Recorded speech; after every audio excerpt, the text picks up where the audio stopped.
OTB AM. With Gillette, we don't just play the game, we change it. Gillette, made of what matters. 7:30 Friday morning, you're very welcome to OTB AM, and we've an absolutely packed show for you this morning. The biggest news in the morning is myself and Owen Sheehan are roughly in studio alongside each other. Owen, how are you getting on? Roughly indeed, very well. How are you keeping? First time in sort of 10 months or thereabouts. Nobody gives a crap about this, but certainly very exciting for me. I don't care either, to be honest. You're on your own. So this is normally the point of the year, Owen, where you're like uber excited about what's to come. I'm sure you're still in the groove, are you? Excited about what's to come. Weekend. Sorry for the weekend. It is, yeah. I mean, the vaccine we could talk about, but It's just an exciting time for everybody's life in general at the moment. The weekend is a weird one, isn't it?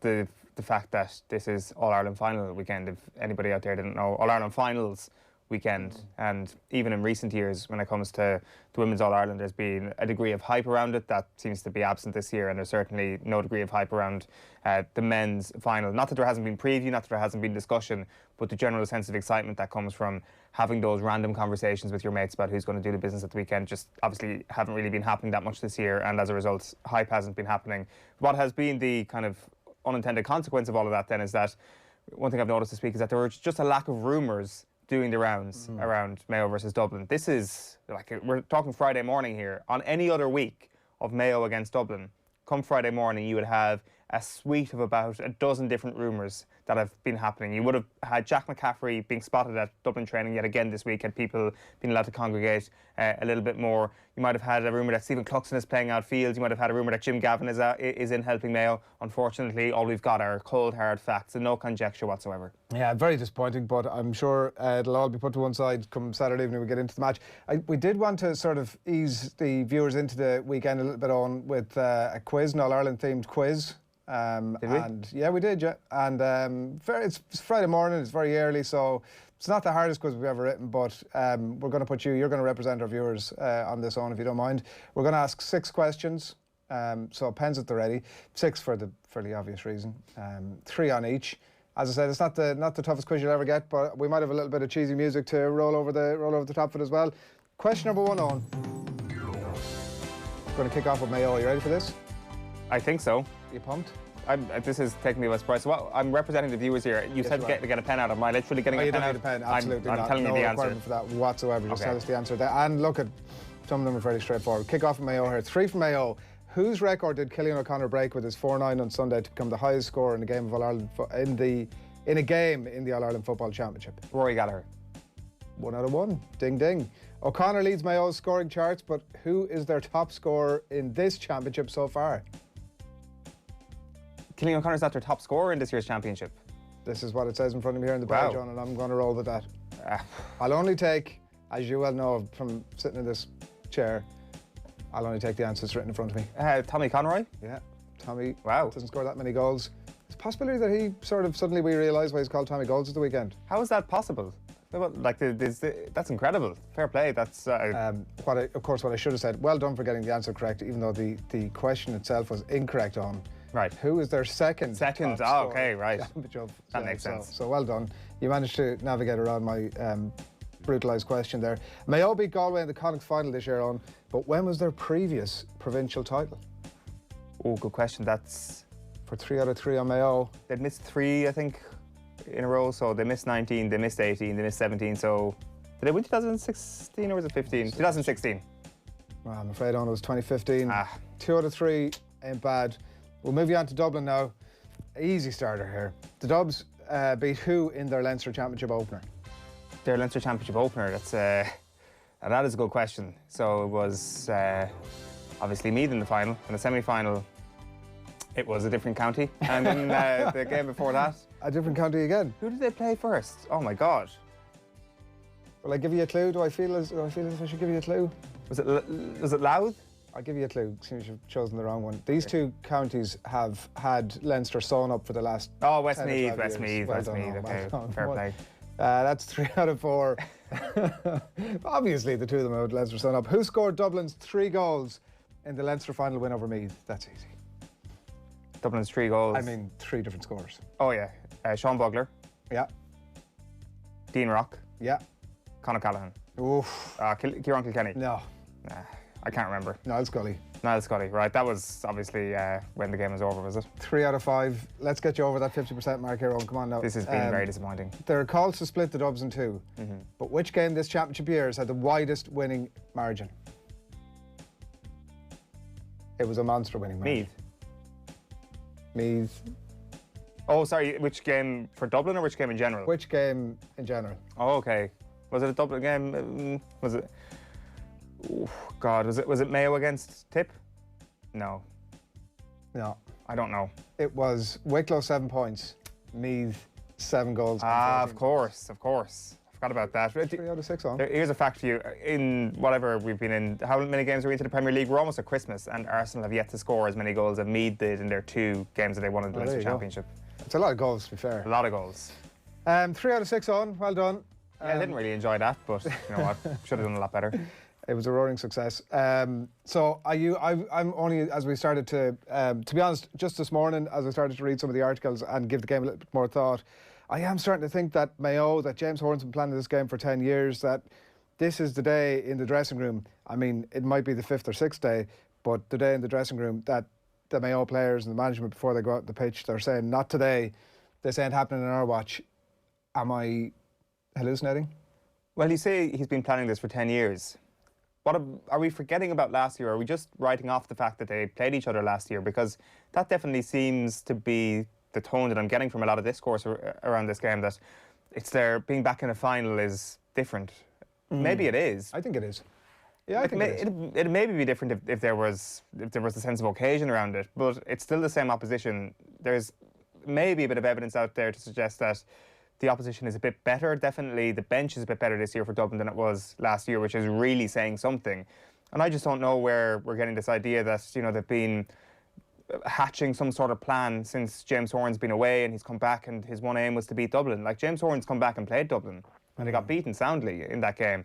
Now, we were outlining yesterday why there are reasons to gain hope from that game last year against Dublin. Firstly, that Mayo were really good for the first half and actually controlled possession and controlled the ball and did everything right for the first half of the game. Secondly, that they were shattered, and you can make a really strong case that they were shattered going into that game against Dublin. And then thirdly, the new players and the naivety that some of them have in a very positive way, that they don't know what it's like to play against this Dublin team. So they're the reasons I'd be looking at. But this whole notion that Mayo have gone away and have got a plan under James Horan now from his expertise from his previous regime, like, he had a chance to do that last year and they got beaten well.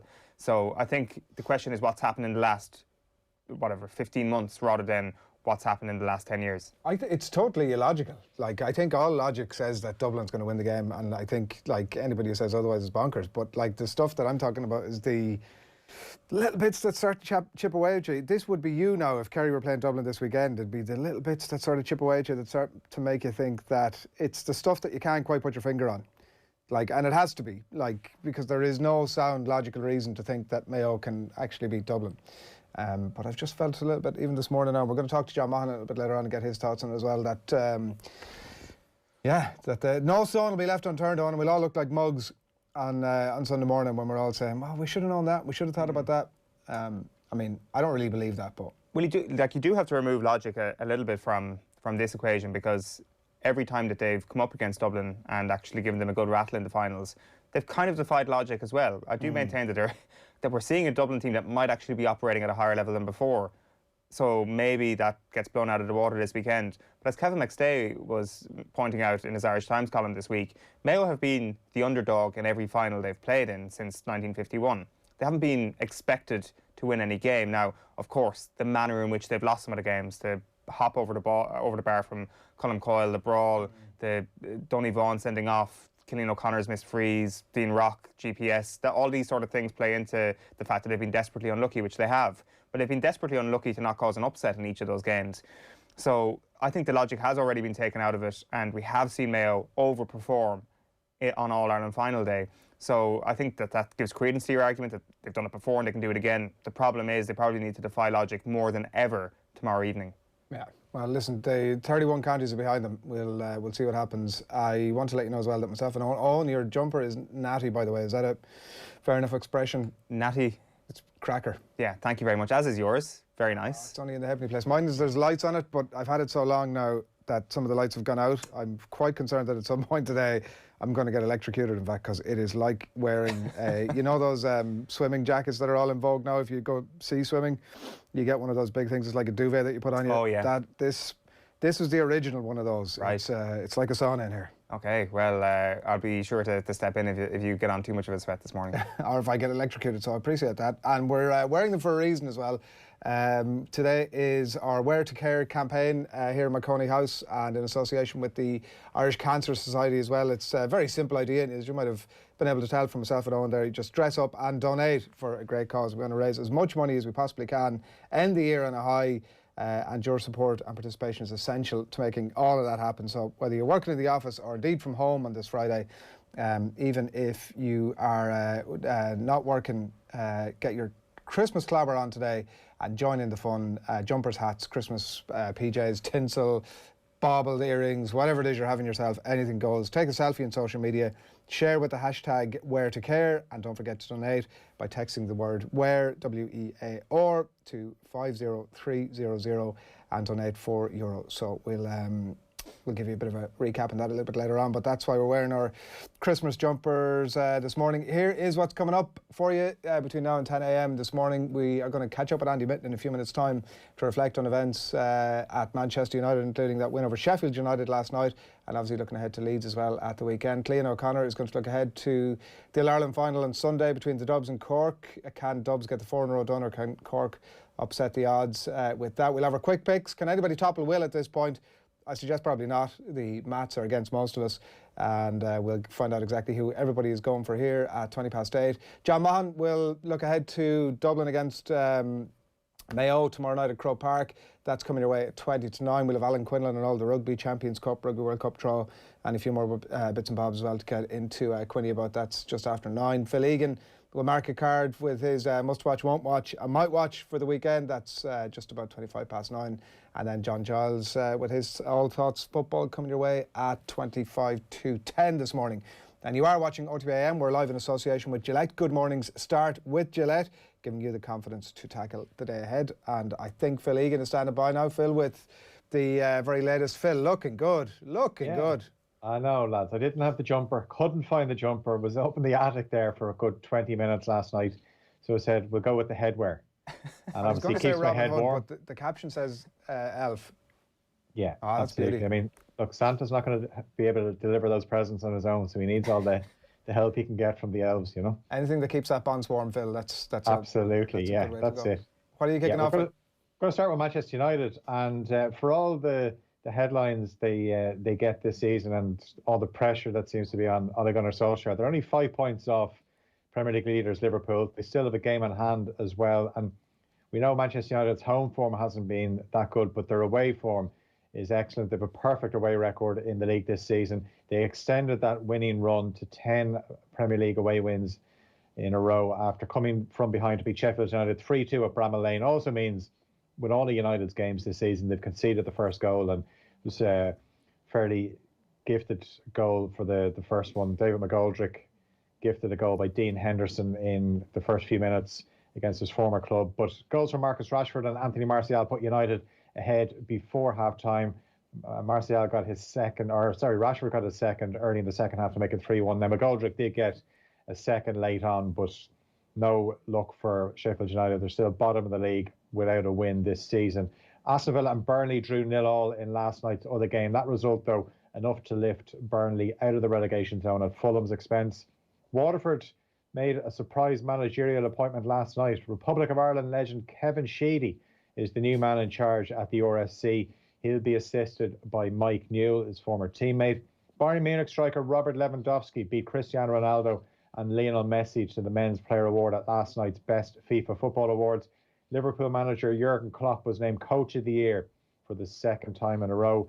Manchester United forward Marcus Rashford was recognised for his free school meals campaign, and Tottenham's Heung-min Son was awarded Goal of the Year for that great individual goal he got against Burnley. Tomorrow's meeting of Bath and La Rochelle, who are coached by Ronan O'Gara in Pool A of the Heineken Champions Cup, has been cancelled. 12 members of Bath's matchday squad from last week's game against Scarlets are self-isolating. They've been deemed close contacts of a Scarlets member who tested positive for COVID-19. But Scarlet's game with Toulon tonight still goes ahead, so I don't know what you make of that one. It's semi-finals night this evening in the Leinster Under-20 Hurling Championship. Kilkenny face Galway at O'Moore Park from 7:30. Then at 8 o'clock, it's the meeting of Wexford and Dublin at Dr. Cullen Park. Also, Roscommon and Galway in the semi-finals of the Connacht Minor Football Championship. More action at the PDC World Darts Championship in London, where yourself, Adrian and Eoin would look right at home with your Christmas jumpers. Obviously, there's no crowd at Alexandra Palace now because of COVID-19, but Tyrone's Mickey Mansell faces Kiwi Hapway Pua, and Cork native Kieran Teahan goes up against Wayne Jones. Yesterday in the All-Ireland clash, Derry got the better of Limerick as Darrell Gurney saw off Willie O'Connor 3-2. I was watching a bit of the darts last night. It's just not the same without the crowd, is it? It's like... It's not, is it? No.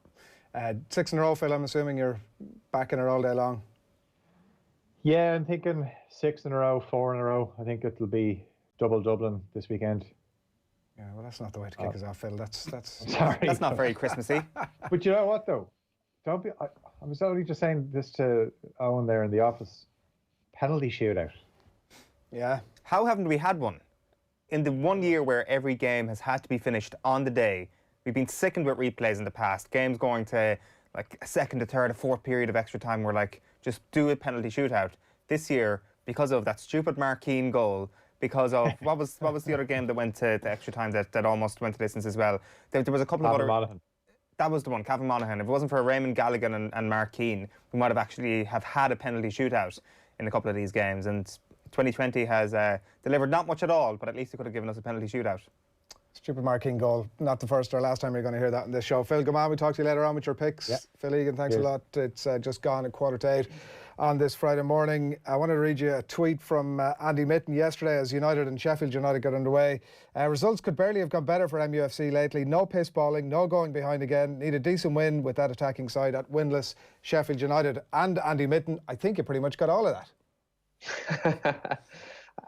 Within 5 minutes, I didn't know whether I was regretting putting that tweet out or just thinking you almost knew that this was coming. Manchester United go behind in every single away game and win every single away game, and normally score 3 goals. I've never known anything like it in all the time that I've supported this club. On one hand, 10 successive away wins is incredible. Of course, there are no fans, so that does make a difference. It was a bit of a bear pit at Bramall Lane last year when it was a 3-3 draw, and Sheffield United finished strongly towards the end. And there was a danger of that happening last night, even though the visitors were coasting at 3-1. This is Manchester United in 2021. They're so unpredictable, so brilliant, so poor, even within the same games. But the form's been good. They're the form team of the entire league.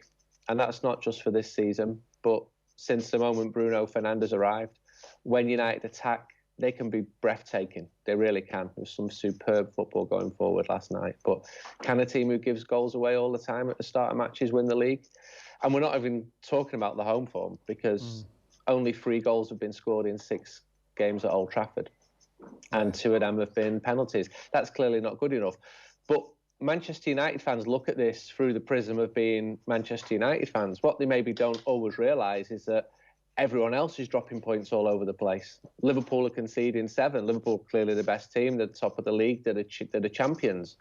But everyone's dropping points. And as I said in that tweet, results could not have gone better for United in the days and weeks leading up to the game last night.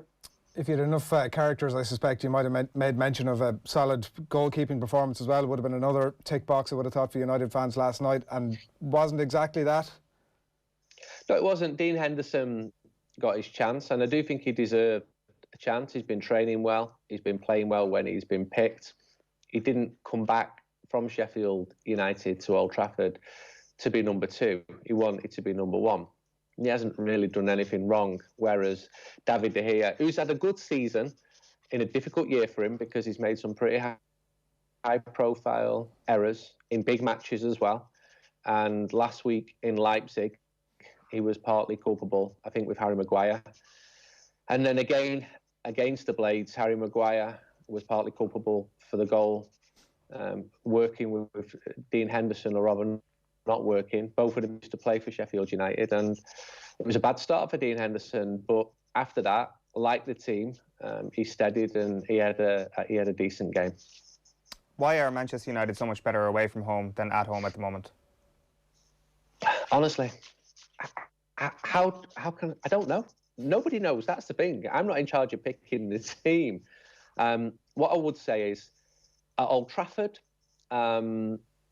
United fans wouldn't accept the type of performances which we've been seeing this season. The fans would definitely make a difference. Even in the Manchester derby, which was very low-key at the weekend, although I thought Solskjaer's side defended well. I think the team started poorly because it didn't have a pre-season. So that's another factor. Crystal Palace caught United cold. And then because it's not a complete team yet. This isn't a team of champions elect. This is a squad which is still in transition. 2 years to the day, I think it is, since Ole Gunnar Solskjaer took charge. And it's improving. There's no doubt it's improving. 7 more points than at the same stage last season after 12 games, although last season started terribly. And you can see that individually the players are improving, and yet there's still some way to go. It's still not a full squad.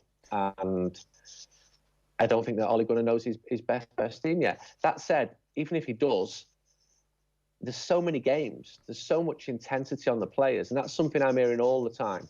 People don't realise how difficult it is for these players. And no one will have sympathy for these multimillionaire footballers, but Champions League games have never been played week after week before. And some of the players are really feeling the strain at every club. At the same time, you say they're in transition. You look at the third goal in particular that they scored last night. Stunning piece of work from Paul Pogba, stunning team goal. Does that give you hope that part of the transition is actually these players coming together and getting a greater output from themselves rather than going back into the transfer market over the next few months, that Manchester United still have that higher gear to go to that all bar 1 or 2 teams in the Premier League besides them can't really get to? I've always had hope.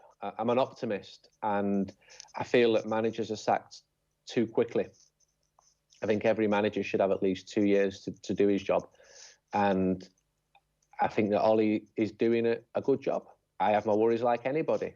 If you would have asked me after 6 minutes last night whether I thought he was doing a good job, my reaction would have probably been very, very different. But on balance, I think he's doing a decent job, and it's taking time. And in today's society where everything is accelerated and people want quick fixes, it's just not going to happen.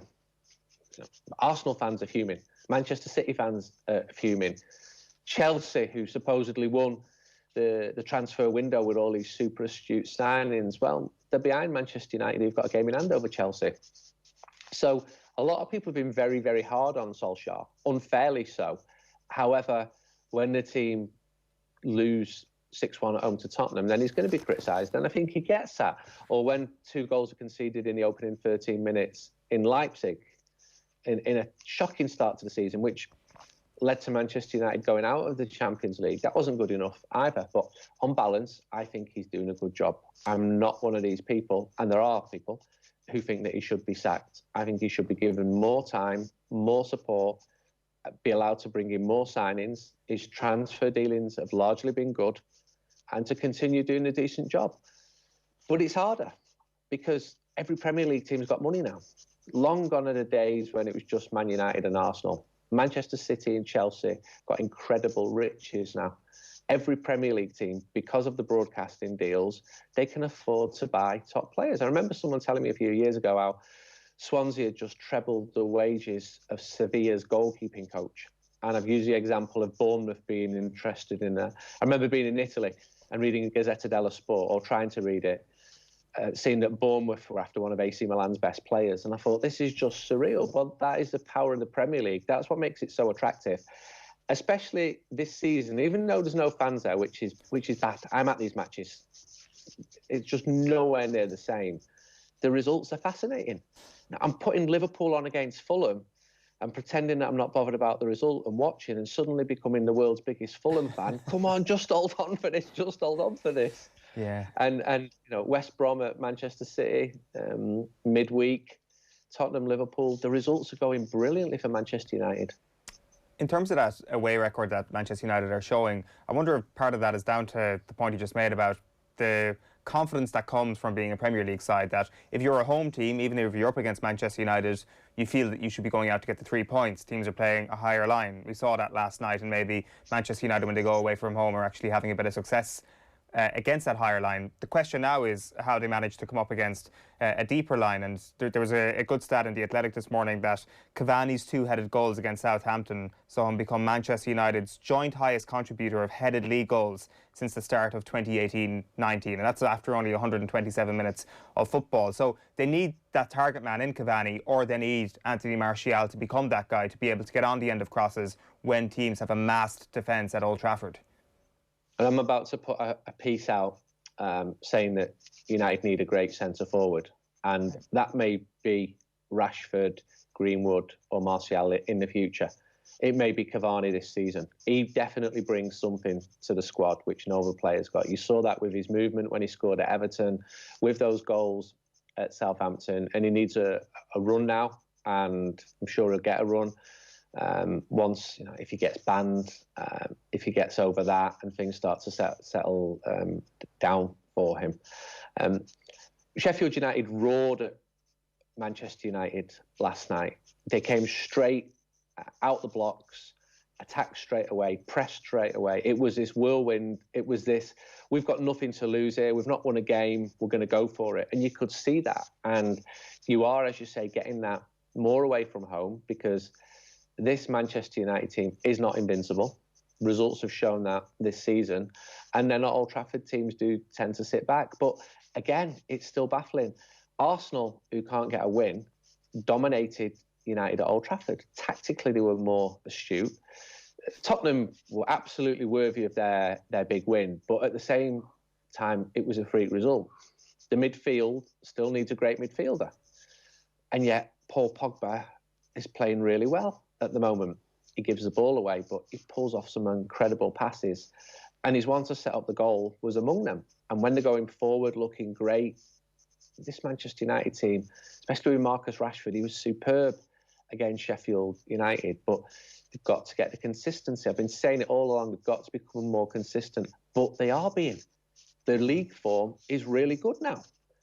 The worry was in Europe, and it's a tough draw against Real Sociedad. I actually think Man United will come through against that. I watched Real Sociedad at Barcelona this week. They've got injuries, but it's coming together. And I'm sure there will be more bumps along the way. I'm sure there will be more midweek calls from yourself saying, how did Manchester United lose at home last night to 18th place, whoever? Because it is still a team in transition. I don't think the team will win the league this year. But they shouldn't have been 33-1 before the Southampton game to win the league either. And I do think there's improvement, and we're seeing that.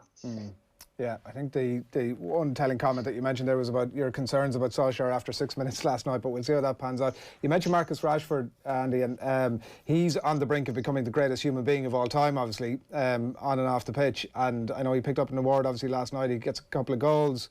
I was listening to a comment from Alan Brazil, obviously a former Manchester United player himself, last week, where he was saying, oh, very good, Marcus, all that stuff you're doing off the pitch, but remember, don't keep your eye off the ball here. You got to keep scoring goals. Now, it struck me as a fairly ludicrous comment at the time, and I sort of wrote it off. But I do wonder, is there a part of United fans who think like that, who are still thinking, I think from the outside looking in, we're all, as I said, thinking this guy could be the greatest sportsman of all time by all accounts, and are maybe less concerned about the number of goals he scored. But are United fans worried that he is taking his eye off the ball? No, I've never heard one example of him not being professional. You'll always find what you're looking for online, but in the main, United fans are very pleased with Rashford, especially as an individual, but also as a footballer. He's doing well. And he's still got to improve. He's still got to score more goals. He's still got to find out what his best position is. And he knows all this. But as for him not being focused on his football, absolutely not. He's a clean living, hard-working, professional lad who's clearly an incredible human as well. And he was brilliant. He was the best player on the pitch at Bramall Lane. He scored 6 goals in the Champions League group. Is he a world-class forward yet? I don't think he is. I don't think he's in that top category. And I think he knows that, and he knows that he's still got to improve. Can he get there, Andy? I think he's got the ingredients.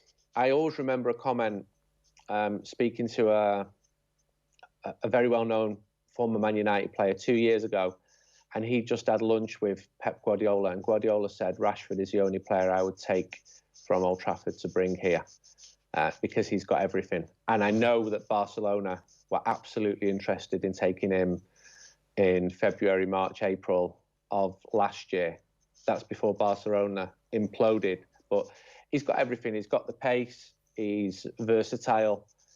He can finish. I mean, watching him run at players last night and watching those attacking moves, I'm thinking, this is a Manchester lad, a United fan who's come through the youth system, finishing incredible attacking goals. This is everything that Manchester United should be. And I don't have any complaints about Marcus Rashford. Would I like him to score more goals and play 10 out of 10 every week? Of course I would. But you say the same about every footballer in the world. We'll move on to Leeds on Sunday, and you've written a really good read in GQ this week and reminds us all about the levels of utter disdain that at one point existed between these clubs and maybe between their fans as well, and about your own experience of your first time going to Elland Road and indeed how you were assaulted and how it wasn't necessarily even that safe within the ground. And I highly recommend people to go and check that out. It did make me start to wonder what the pecking order of hatred with other clubs, as opposed to rivalry, because I don't know you could call United Leeds that much of a rivalry of late anyway, but the hatred of other clubs, what's the ranking on that, Andy? Well, if you want the official rankings going back to 1990-91 when Leeds came up, it was top 3. For Man United fans in Manchester would say Man City, Leeds, Liverpool. Now, if you ask a Man United fan in Dublin, I think they'd probably be more likely to say that Liverpool were the main rivals.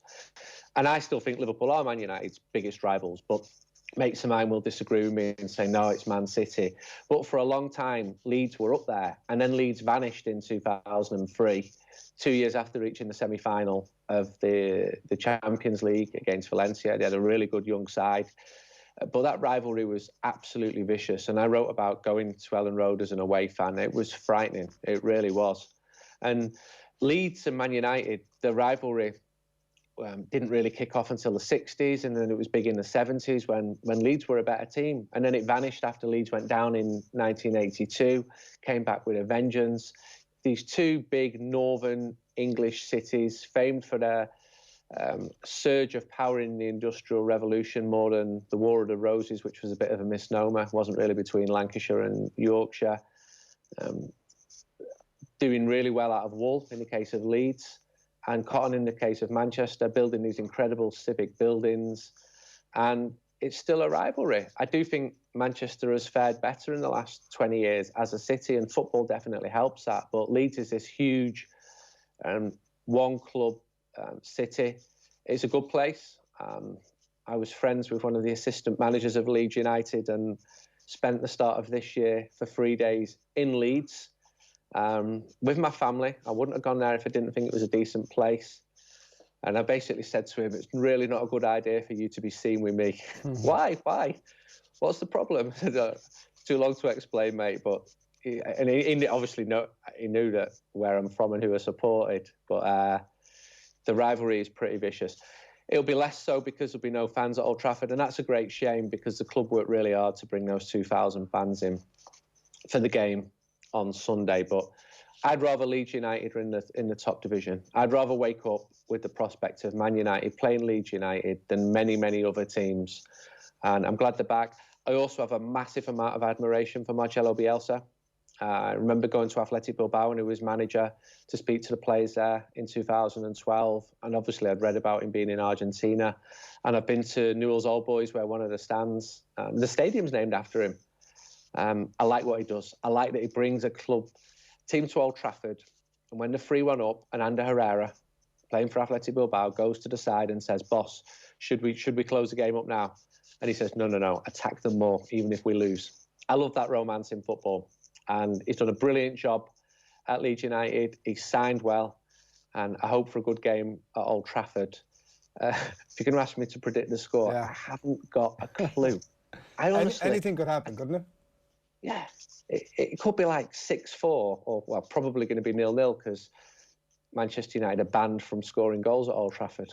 So yeah, 0-0 or Leeds to score an 89th minute win or something like that, and then that draws you into watching the team all the time because it's exciting, it's unpredictable, it's everything that sport should be. I can remember many times being bored by Man United's brilliance as they won yet another league title. And I felt like watching Barcelona over the years. You know they're going to win. You certainly don't know what's coming now with Manchester United. So it is exciting, but it's also frustrating. Yeah, we'll see what happens on Sunday. As you say, anything literally could happen. Andy Mitten from United We Stand. Thanks a million. Thank you. Thanks a lot. Andy Mitten on the line there, talking all things United. That GQ piece, by the way, is well worth checking out on. I know you'd have a read of it as well. You just forget the absolute hatred that exists between these two clubs. Yeah, and I guess how really tough it was sometimes to go to away grounds as an away fan in certain parts of England if you had a certain jersey on your back. And he talks about going to that Leeds game, as you mentioned, they're getting assaulted, and the longest he's ever been kept back after a game as an away fan, 55 minutes I think it was, after the full-time whistle before the Manchester United fans were actually allowed to leave Elland Road on his first visit, before they could actually go to their coach and get out of there in one piece. That is all part of football, a lot of football in the 20th century in particular, and that rivalry, as you say, had kind of dimmed a little bit after the last little while, but I think everybody, including Manchester United fans, wanted to see them back for the last 15, 16 years, and it's great to have this fixture back on Sunday, not least because they're one of the most exciting teams to watch in the Premier League now. Yeah, I do think his comment about Solskjaer after 6 minutes, there is a level of people are very unsure about Ole Gunnar Solskjaer. Like, you're thinking that after 6 minutes, and then they go ahead and win the game, and that's all forgotten. But like, if he had a bank of goodwill stored away, then you'd be thinking, all right, look at, he's got this, we're going to get back into the game. But I think United fans are just unsure, aren't they, of exactly what direction the team or he's headed in. I think it's been a good few weeks for Solskjaer. I think that obviously the Champions League is. And the derby, Jesus, it was awful. The black mark. And the derby was awful, but I would definitely be of the opinion that was awful from a Manchester City perspective more than a Manchester United perspective. Like, if you look at the varying degrees of how close they are to Liverpool and to winning the Premier League, Manchester City should be closer. They should have been the ones that go on the offensive and actually have more responsibility to win that game than Manchester United. That was a good result for United. That wasn't an amazing result for Manchester City. So for that, I would give Solskjaer a little bit of credit. Like, it's not up to him to give us a spectacle, and I think that he's got weirdly been criticised because it was a crap game. The Champions League is obviously a disappointment. They come up against two really good teams. They won two of their early games that they weren't expected to win, and it's just so strange how they managed to crash out at that point. And then obviously you have the 6-1. But I think outside of that, and post 6-1, there have been a couple of bright moments on the road from Manchester United where everybody's gone, hold on a minute, getting rid of Solskjaer maybe isn't even the best thing to do. And I think at this point it'd be a surprise to see him depart at any point over the next little while. I'm not sure about the entertainment thing, by the way. We might come back to it again, but I think that United fans do expect to be entertained. And I know what you're saying, like, City are perceived, and rightly so, as the better team at the minute. And so getting away with a 0-0 draw is getting away with it. But I do think that they want to be entertained, you know. It's not like Arsenal fans, Owen. Just get a point, any sort of point? Yeah.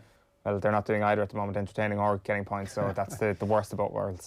We've loads to come. We're going to talk to Alan Quinlan about the rugby. John Maughan is going to preview Dublin Mayo for us, and previewing Dublin Cork next. Cliodhna O'Connor after these. Santa's coming to town! Santa! Oh my God! Santa here? Oh, I know him. Let it snow, let it snow. You're listening to OTB Sports Radio. The Sunday Paper Review on OTB. And it got me thinking, I think, about a lot of the arguments that are made, Joe, around the social value of sport. And I think you'll see a theme, and many of the listeners will see a theme in the newspapers today about why, on the one hand, sport should be given an exemption because the social value and all of the things it brings. And this is what Eamon Sweeney is saying. But we need a bit of humility here, I think. Digesting the best stories on the back pages every Sunday afternoon on OTB Sports Radio. Tune in 24/7 on the OTB Sports app. I remember, Dad, you had a lot of pals there, and that Dublin-Kerry connection, just a word on it. Over the years, there's massive respect there from your old comrades in the Kerry team as you'd walked and anytime you went to the races and like that. I always felt that in Kerry. No, I mean, we ended up with great friendships out of that. I mean, Jimmy Dean introduced your mammy and I, so We'd be very friendly with a lot of the Kerry guys. And go back to the discussion you had with Alan there, that's what makes the GAA different than every other sport, is your county. So you can't mess with the county. You know, if there's a problem with the GAA and that there's only 4 or 5 teams dominate the football, then what the GAA need to do is look at why that's the case and work with the weaker counties. There's no reason why in Leinster there shouldn't be a competition every year. Meath and Kildare and even Wicklow have got populations that mean they should be able to compete. So but the real thing that makes the GAA different is that when we go down there to Kerry, we're from Dublin, and all the guys we know, they're Kerry, and that rivalry was there. And once the match is finished, we became great friends. And that's 40 years later. So, you know, and the identity is still there because they cheer the current Kerry team and we cheer the current Dublin team. So it keeps that sort of, it keeps the tension in the conversation all the time. And to do anything that destroys that tension just cannot be good for the GAA, would not be good for the GAA. This Christmas, get all the non-stop Premier League action with a Now TV, Sky Sports or Sports Extra pack. Watch over 40 games this December with the biggest names in the league. Gets it from Fernandes. Stream every game or only pay for the ones you want. Your sport on your terms with Now TV. 18 plus ROI only. Month passes sold separately and auto-renew. Minimum speed 2.5 megabits per second. Terms apply. OTB AM.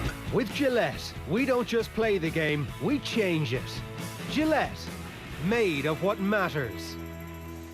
12 minutes past 8 on this Friday morning. You're welcome along to OTB AM. Delighted to say that Cliodhna O'Connor joins us now on the line as we look ahead to Dublin against Croke Park at Croke Park, Dublin against Cork at Croke Park on Sunday. Cliodhna, good morning to you.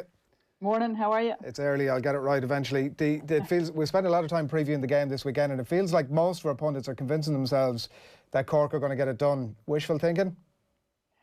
I wouldn't say wishful thinking, but I don't think it's that simple maybe. I don't think either team, Dublin or Cork, have been on fire this championship. Dublin have been sort of stuttering through a little bit. Donegal, Waterford in their group stages. The Armagh game was tough for them.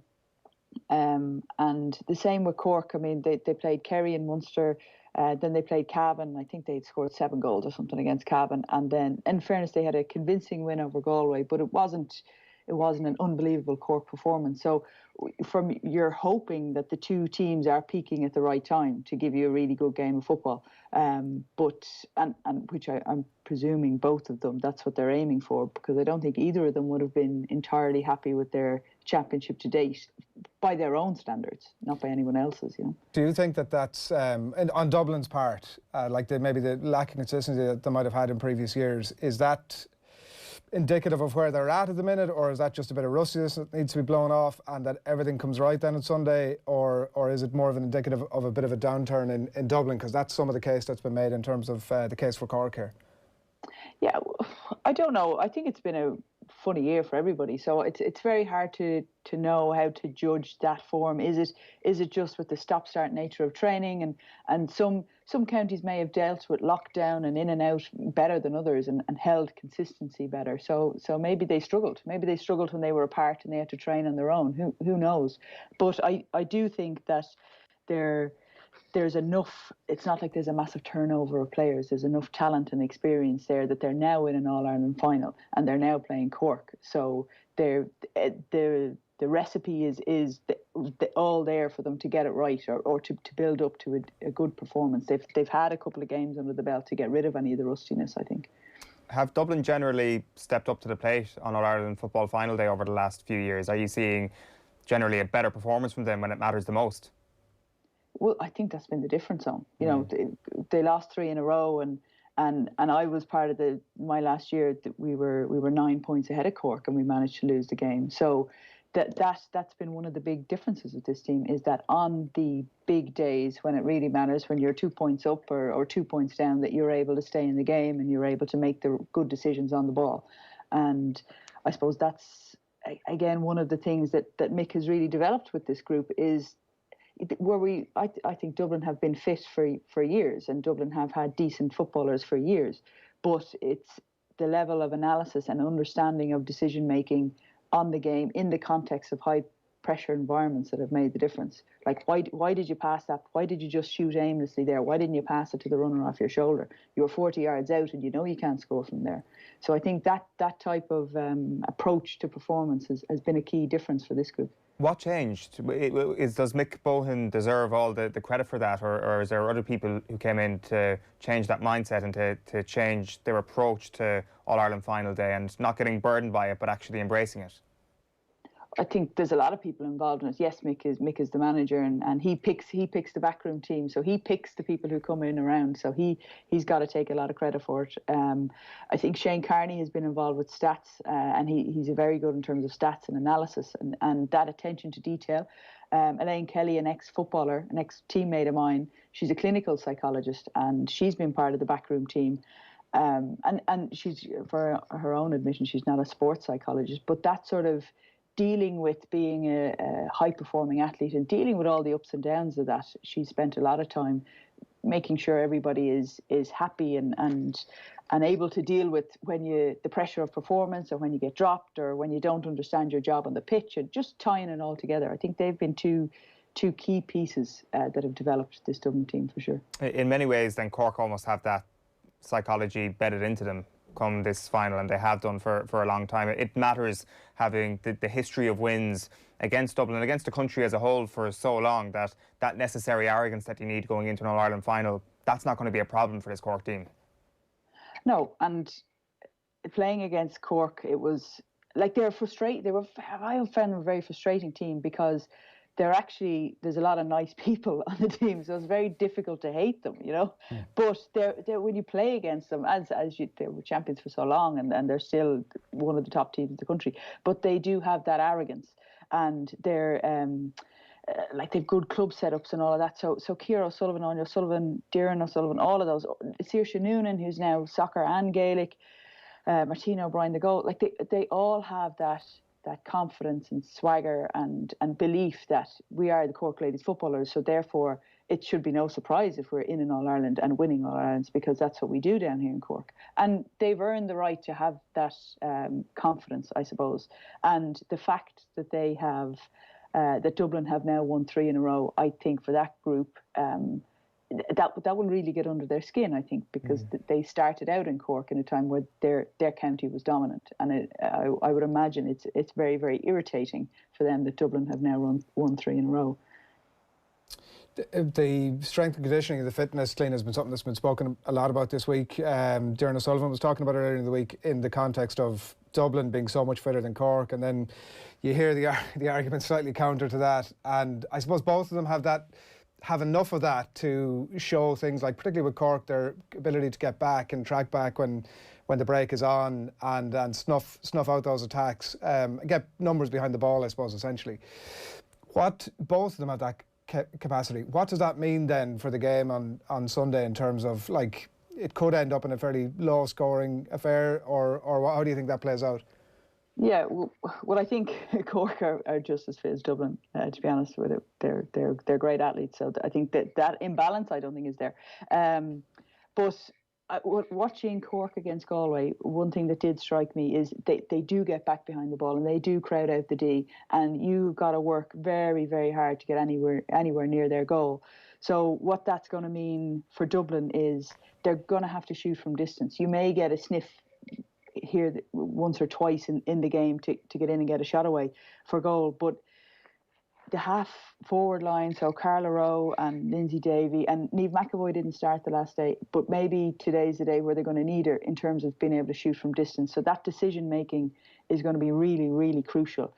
If Cork are back and they're very good at keeping the kind of defensive arc very solid and pushing attackers out and not letting you break the line.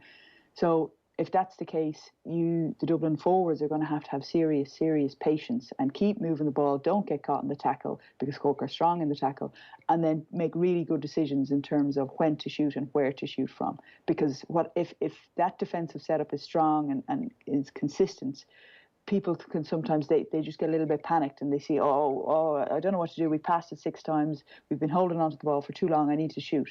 And often they're shooting out of range or from a bad angle. So that decision making up front is going to be very important. And then I guess from the other side, to my mind, one of Cork's strongest elements is their forward line, is Ciara O'Sullivan and Anya and Diran and Saoirse and Orlifin. So all of those, Dublin, there's definitely going to be some man marking jobs done, and they're athletic, they're strong, they're tall. So Ciara, Saoirse, Anya, they're all difficult people to mark just from their strength and their power and their football skills as well, never mind anything else. So you're talking about Siobhan McGrath, Sinead Goldrick, Niamh Collins, Martha Byrne. They're going to have two jobs to do. They're going to have to win their individual battles for sure.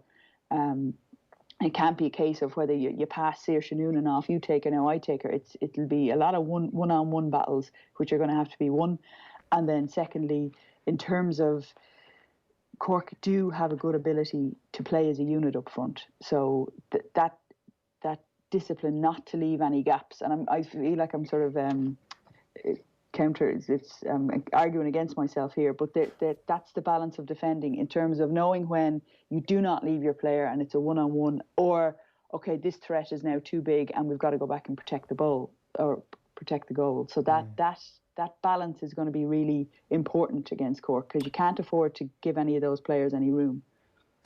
It was interesting. We've spoken to a lot of the players this year, and we've spoken to Mick Bohan about that win against Galway in the All-Ireland final last year, and there was a real sense of disappointment almost about the fact that the game was such a poor spectacle, that they felt that they had roles as ambassadors to actually have a better spectacle to talk about after an All-Ireland final last year, which was remarkable to hear from a team that had just won 3 in a row. Do you expect this year to be a better spectacle, because you talk about that Cork defence and you look at a packed defence sometimes, and that can often be the start of a downfall when you hope for a spectacle from a football game?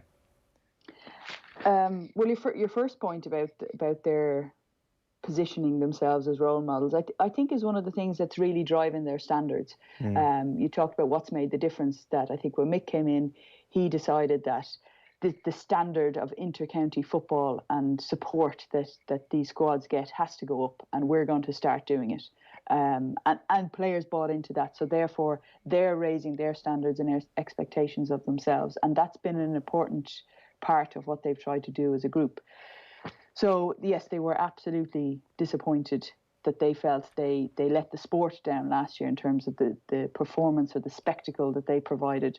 So this year, do I expect a kind of battle of the defences, low scoring? It's a possibility. You can't say it isn't. But what I would like to see on show is really, really, really good points and shooting for points. That often we don't see that in ladies football. Well, maybe not often, but more so at the higher levels. But when you go down the divisions, the shooting range is smaller, and there's a lot more goals scored. So I would like to see 2 well orchestrated, well organised defences, but excellent forward play, excellent decision making, and some really good scores. That's what I think this final could bring, because you've got people. I've mentioned the Cork half forward line before, and I've mentioned the Dublin half forward line. You've got players in there who can shoot from distance and who can give a really good display of attacking football. So I'd like to see both of them bring that this weekend, because that's something that sometimes we don't see as often in ladies football. Some of that point taken might depend on the fitness of Sinead Ahern. I don't know what you're hearing, if anything, but feel free to let us know about that, and also your prediction for the game of the weekend. Yeah, Sinead's a big part. One from a free taking point of view, from a leadership point of view.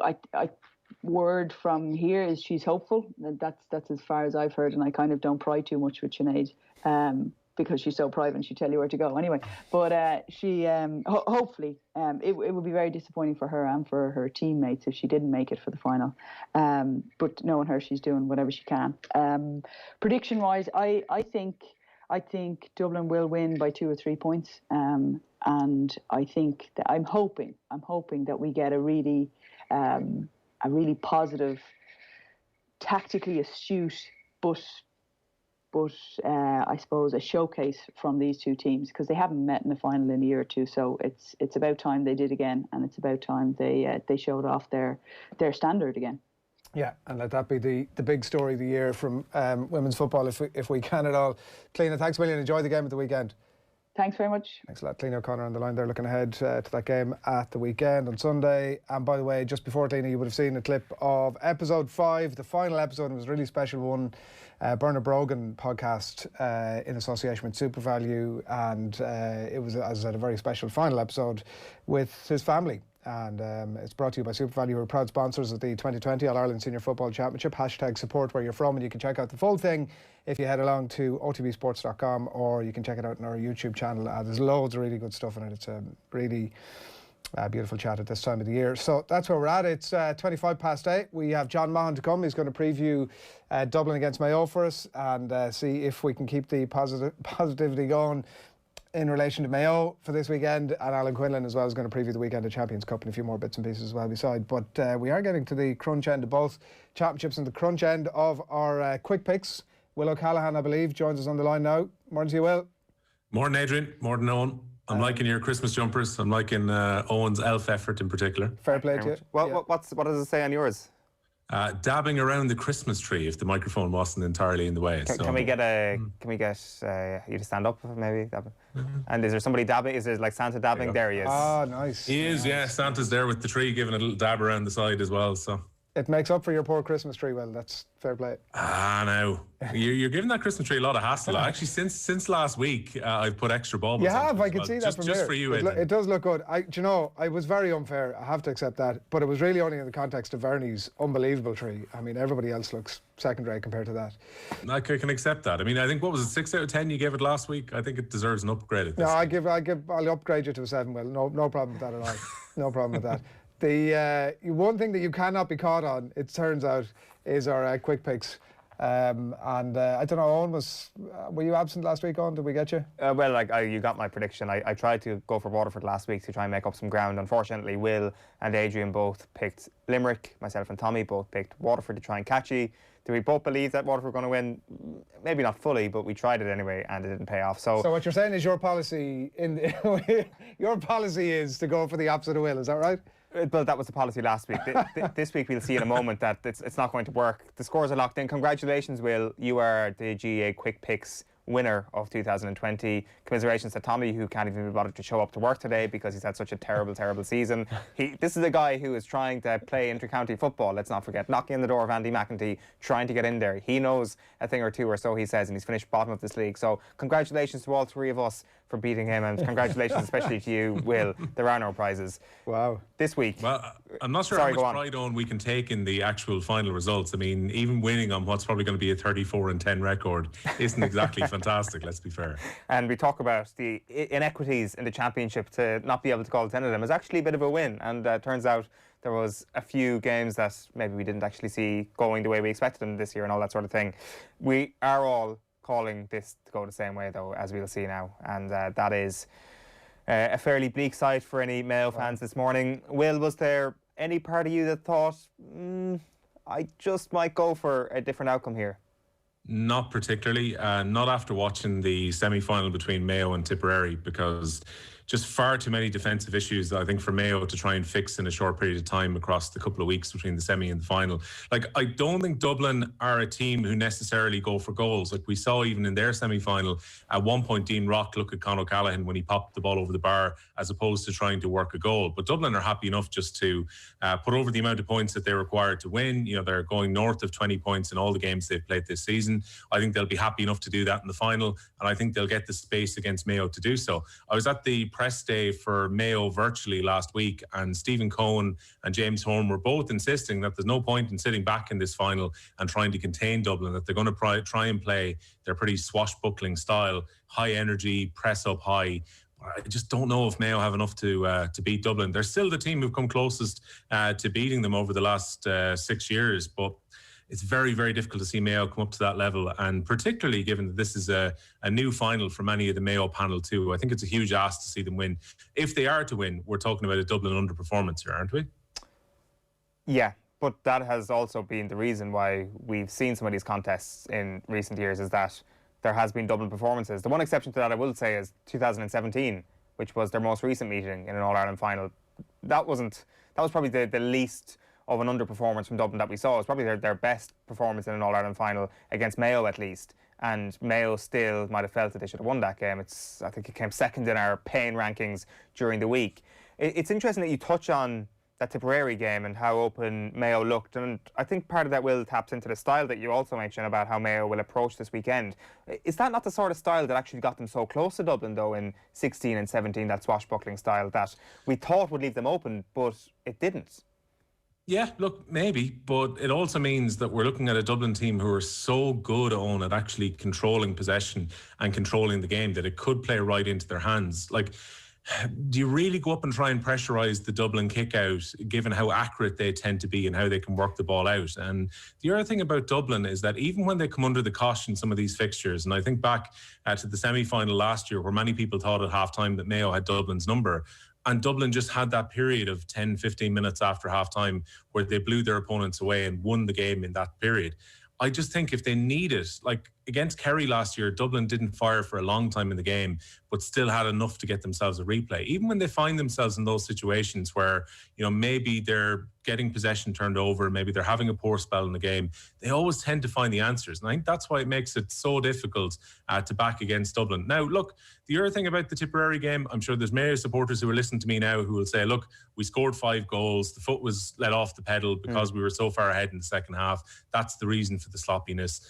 They have to work out on their kick-out strategy. Naturally enough, they need to improve on that. I think a lot has been made of it, maybe more than it being a huge issue, given that I would imagine that Dublin will concede a certain amount of ground during the game, and Mayo will probably go with a slightly shorter kick-out strategy and try and retain possession. But at the same time, it would take something quite remarkable, I think, for Mayo to win this weekend. I would love to see a final like 2017, which goes right down to the wire. I would love if a GPS unit was being thrown at the free taker in the closing stage of the game and we had that drama. But I just get the feeling that Dublin are going to win this by a few points. Even in a year where have Dublin really kind of, with the exception of the Leinster final, put a team hugely to the sword. I think they've been efficient in what they've done so far. I think Mayo definitely fall into the category of some of the other teams around the country. Kerry, Donegal to a lesser degree, certainly Tyrone, in that they probably could have done with another couple of years under the belt to properly take on this Dublin team. But is there anything, we were talking about at the top of the show, Will, anything to be said, maybe for another mass, but that notwithstanding, for the idea that, like, James Horan's been planning for this for 10 years. The lads were talking during the week about the fact that you couldn't really tell whether this is a Jim Gavin team or a Dessie Farrell team, in that we know really what to expect from them. And he's been planning for that for this length of time. He's had a few pieces of chess that have moved around the board from his own point of view in terms of players and that kind of thing. Is there anything to be said that for that sort of theory of he's been planning for this long, he'll get a huge amount from the finals over the last 5 or 6 years, indeed some of the games that they've played against Mayo themselves, and you know, that emotional thing of not today, lads? Yeah, possibly. I mean, obviously they're going to have to create a lot of their energy for themselves tomorrow evening as well, Adrian, because I know some people say, right, having no supporters there might be beneficial to Mayo because you're taking away the majority Dublin support, but you're also taking away that vociferous Mayo support that would be in the ground at Croke Park, which isn't going to be there. And, you know, last week people thought that might be an advantage to Waterford, but in the end, you know, Limerick just had too much for them. And even if there was a crowd there, I don't think it would have changed the result. But I mean, like, you make a fair point in terms of we don't quite know yet about Dublin, whether they're a Farrell team or a Gavin team, but it's probably the generals on the field. Like, if you're a Mayo supporter and you want to cling to something, Dublin lost an under-21 final in the first year under Dessie Farrell. I think their minors had a shock result in the first year under Dessie Farrell where they lost to Longford as well. So maybe you're hoping that might happen, but I haven't really, I don't know about you guys, seen anything hugely different about Dublin with this management team as opposed to last year's management team. To me, even with the players who have left and a couple of players coming into the starting 15, it seems the machine has just ticked on. Yeah. That is very true. Adrian, where are you hearing this idea that James Horan has been planning this for 10 years? Like, what's giving you that information? Or the everything we know about James Horan, both from a manager, coaching point of view, the few years that he had off that he worked with us, I was at and I see it checked in one of the papers, it might have been Donegal Boyle in the Inno this morning, at a conference that he held down in Mayo a couple of years ago, all around themes of leadership and elite coaching. So what all that means, did he spend every week thinking, you know, if Connolly moves this way, we're going to go that way, or if McCaffrey goes whatever, in terms of the players that are there at the minute. Like, I don't think so, but at the same time, I do think that he's been very driven to, when it became very obvious 5 or 6 years ago that this Dublin team were going to be around for a while, that he became very driven by knocking Jim Gavin's Dublin and now Dessie Farrell's Dublin off their perch. I would think he's exceptionally driven. I would have thought that over the last couple of weeks, while he knows that it's Dublin in his Ireland final, there hasn't been a waking moment, that he hasn't been thinking about the game and trying to plot his way through it. Of course, that doesn't necessarily equate to, we know, we said at the top of the show, logic dictates Dublin are going to win this game. Logic dictates they're probably going to win it by a bit of a margin. But I'm just saying that I think that if you sat down at the start of the year to pick a manager or a team that you thought might be best equipped to take on this Dublin team, Mayo would certainly be in that conversation. I would definitely like, if they were a couple of years down the track, Horan was back maybe a couple of more years, they had a bit more experience under some of these young players that are coming through. But I think from a manager point of view, I think they'll be very well equipped. Yeah, I just think that all the information that he's got and everything that he's thought about when it comes to Dublin, he has had opportunities to put them into practice, and he, like, relatively speaking, he's been successful. He, like, not many people get within an arse's roar of Dublin, and James Horan's one of those people who has. Like, very few managers have done that. It seems that Mayo managers in general have had a knack of being able to do that. So I just wonder what he's learned in the last year, basically. I'd kind of vary from what you're saying, Will, in terms of those younger players perhaps being a thing that will help Dublin, and that will actually is reason to doubt Mayo even more. I just think that fresh blood is a positive for Mayo, the way they've performed and the way they won't have thought too much about what Dublin can do to an opposition, because they haven't experienced the full brunt of that, and they didn't experience that 15 minutes last year. Just one scenario, Will. Say Mayo experience the start of that 15-minute spell at some point tomorrow evening, where they see Con O'Callaghan skin Lee Keegan and, I don't know, David Clark makes a save, or the ball is just skimmed over the crossbar, and you get that feeling that, right, the blue surge is coming now. What do you do at that point? Is there a case to be made that James Horan has a trigger for his team to go full blanket defence for just 5 minutes, 5 to 10 minutes, just ride out the storm that is inevitably coming when that momentum shifts, when they're going to grab every ball in midfield, to just go blanket defence for 10 minutes, ride out the storm, and then regroup? Yeah, I think they'll have to do something similar. Aidan O'Shea was asked about this last week in terms of could they have changed anything about that period after half-time, and he said it was almost like they got caught in a whirlwind where it just felt like Dublin had constant momentum. And the one thing you could probably do in that circumstance is, drop back and change away from the, all-attack style that they've been trying to implement, and just try and break things up and slow it down. Possibly at this stage, things like water breaks might help when it comes to that, but it's just kind of clever game management as well, Owen, to make sure that space is denied, first of all, for Dublin, which they got at Croke Park in that semi-final last year, but also not to allow them to impose a running game against you, to try and just slow things down, maybe happily take a few frees, stay in it, maybe withdraw some of the players from the forward line and bring them back. O'Shea said himself that he wants to stay at 14 and that James Horan has given him a licence not to come back out the field. But I kind of wonder if they did end up in a circumstance like that where they were struggling to get the ball and Dublin are playing in that type of football, whether Aidan O'Shea at that point might drop back, maybe 10, 15 yards to try and break things up. Can I ask on that one about O'Shea, right, in that positioning? So one of the big reasons that Mayo had such success, if you can call it that, I think you can, in 2017 was the hammering the hammer, right? So what does the 2020 version of hammering the hammer look like? Like, I'm suggesting that maybe O'Shea and Fenton at some point is not the most ridiculous scenario. Yeah, it could happen. O'Shea was asked about who he thinks is going to mark him, and he said he wouldn't be totally surprised if Johnny Cooper was to drop back into that position to just hold in front of him, and then Dublin would pretty much play with their own style. Of course, Keane O'Sullivan could drop back in just for a purely physical matchup on him.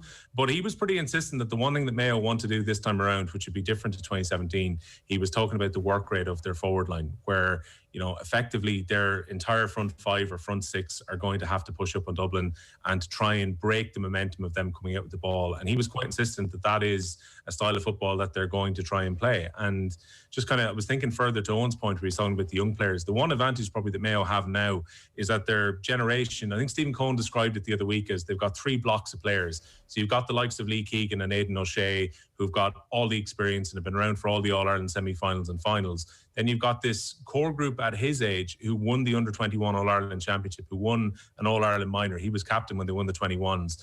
And then you've got this group of kind of 7 or 8 players who've come into the panel over the last couple of years. Maybe it's an advantage that those players who, you know, have the winning habit are now coming into their absolute peak. Like, it could be a year or two before they actually hit full peak. But at that point, maybe Lee Keegan's gone. Maybe Aidan O'Shea is gone. These guys are now gone to 30 and over 30. You wonder whether this is a chance for Mayo to cash in that they might never get again.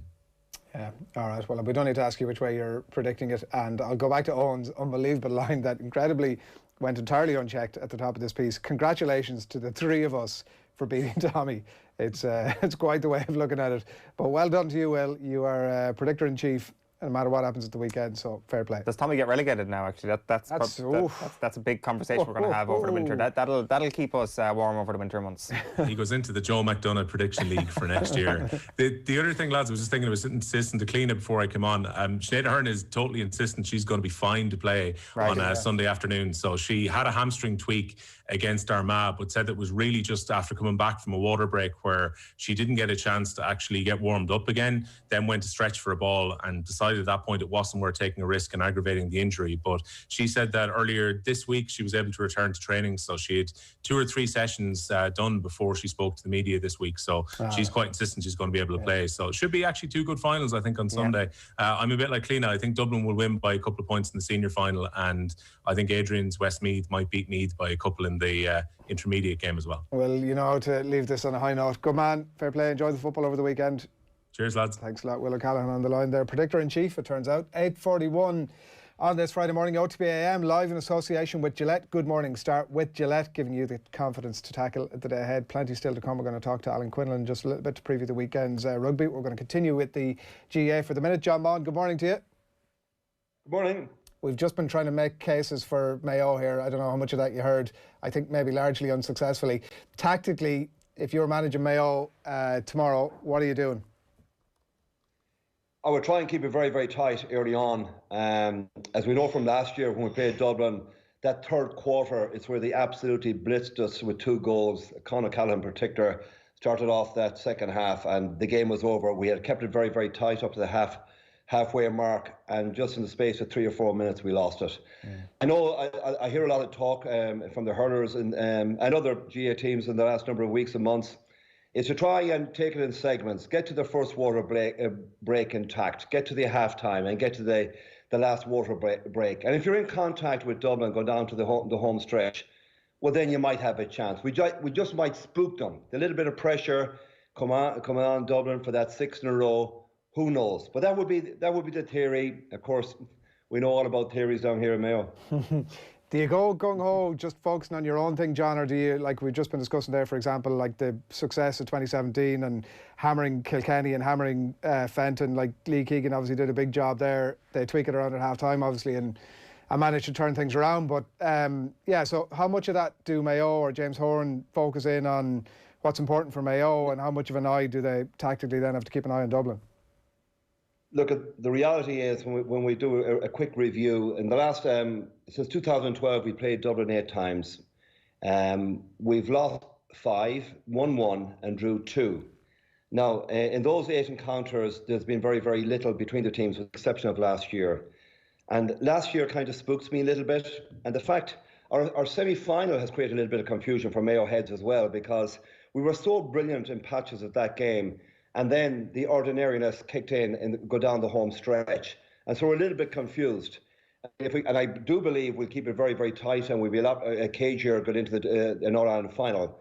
And it's good in a way that James Horan has had the 2 weeks, albeit I don't know what you can do in winter training to address some of the problems. But certainly video analysis and all that kind of stuff will have been focused in on as regards keeping our defensive formation tight. I think we'll be a lot tighter Lee and our full back line, in particular Chris Barrett and Oisin Mullen, one of the new kids in the block, look very, very exposed. But I know if you're playing the full back line and your half back line has abandoned and the work rate isn't going in out around the middle third, well then it's very, very easy to be exposed in our full back line. But there's a big question mark down here about the vulnerability or the perceived vulnerability of our full back line.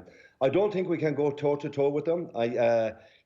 We look at Fenton, he's playing the football of his life. You look at the likes of McDade, who's after come into the scene this year, albeit he's been around the scene for quite a time, but he's had a huge impact on this Dublin team. They're new guys that they brought into the team as well, the Buglers of this world and the Smalls. They've been absolutely introduced in a seamless fashion. Now, they haven't been really, really tested to date. I don't want to be disrespectful in any way to the Westmeaths, Leashes or Cavans, or even Meath, where the complete capitulation of Meath, which kind of shocked me. But Dublin haven't been really, really tested. That intensity that is associated with Mayo teams during Croke Park, if we can bring that back into this encounter on Saturday evening, well, then we might have a chance. But we've got to up the levels of intensity big time based on what we've witnessed so far from Mayo. But I would say, in a nutshell, we wouldn't go toe-to-toe with them. Yes, we could do with Aidan O'Shea contesting kick-outs around middle of the field with Brian Fenton. Nonetheless, he's playing so well and he's such a big threat to the forward line. Lee Keegan, I'd love to have him in the half-back line. I think Oisin Mullen would be a better half-back, but the reality is we're stuck for cornerbacks. And I think Lee is a little bit uncomfortable in there. I wouldn't like to see Chris Barrett playing the full-back line, or full-back. I'd like him in the corner. But look at, we have what we have, and that's, I get the impression we're trying to square pegs in round circles, or round circles in square pegs. There's a bit of that going on with the Mayo team at the moment. Right. With the exception then that they can't go toe-to-toe with Dublin, what do you do as a manager if you accept that? Like, what is the tactical tweak that you make? Well, the obvious one is obviously Kevin McLaughlin plays a sweeper back and full in front of the forward line. I think we've got to deploy a more defensive strategy against Dublin. They are a huge threat. Dean Rock is playing super football. I think 4 points from play in the first half against Cavan the last day. And, you know, in the previous years, Dean, was noticed for his free take. And I think he missed the first one against Cavan. Cavan must have thought it was going to be an off day for him, and they were in with a chance. Small in the corner, even though he didn't have a brilliant game against Cavan, but my God, he's such a pocket rocket. He's 0 to 60 miles per hour. So, he just wins the ball in front, a great man to win a mark. But when he stands up and looks at the defender, he drives straight at you. We can't afford to expose a full back line. So I would imagine we would keep it very, very tight at the back, and I certainly would see us deploying a sweeper. Not quite sure will Dublin treat us with that kind of respect. Our full forward line has been playing super football. The problem we have, and I feel, is trying to get quality ball into a full forward line quickly. I just feel that might be a problem, because around the midfield sector, while I'm a great fan of Conor Loftus, I saw him playing super football as a minor in under 21, and his midfield partner Matthew Wan, 2 new Cubs playing midfield. Is a huge ask for them to go out and to really contest and win the midfield battle. And if we're not winning the midfield battle, well, then we're going to be under extreme pressure. So yes, we've got to get bodies in around there. That's where I would love to see the likes of Lee Keegan contest and breaking ball. If we could get it on the floor, and the way he used to attack the ball was immense. We're missing him. We're missing the likes of Colin Boyle, who was fantastic, playing at 6 or in the wing half-back position, where he would just gobble up breaking ball and be a threat going forward as well. So there's lots of little problems, but I just feel that if we play it tight, play an extra or play a half-forward line deeper coming into midfield, and just not expose our full back line, I think that's the way to go. That's interesting on Keegan. Like, would you not just play him out at half-back then? Because we saw what happened when he was in on Conor Callaghan last year. He got torn asunder at times. Like, there's evidence there, John, as you say, that he's so strong going forward if you have him close enough to midfield. But we've seen last year as well, he can be weak enough in the full back line. Surely this is a very calculated gamble that James Horan could take tomorrow. It is, and he looks, if his body language is anything to go by, he looks uncomfortable in the corner.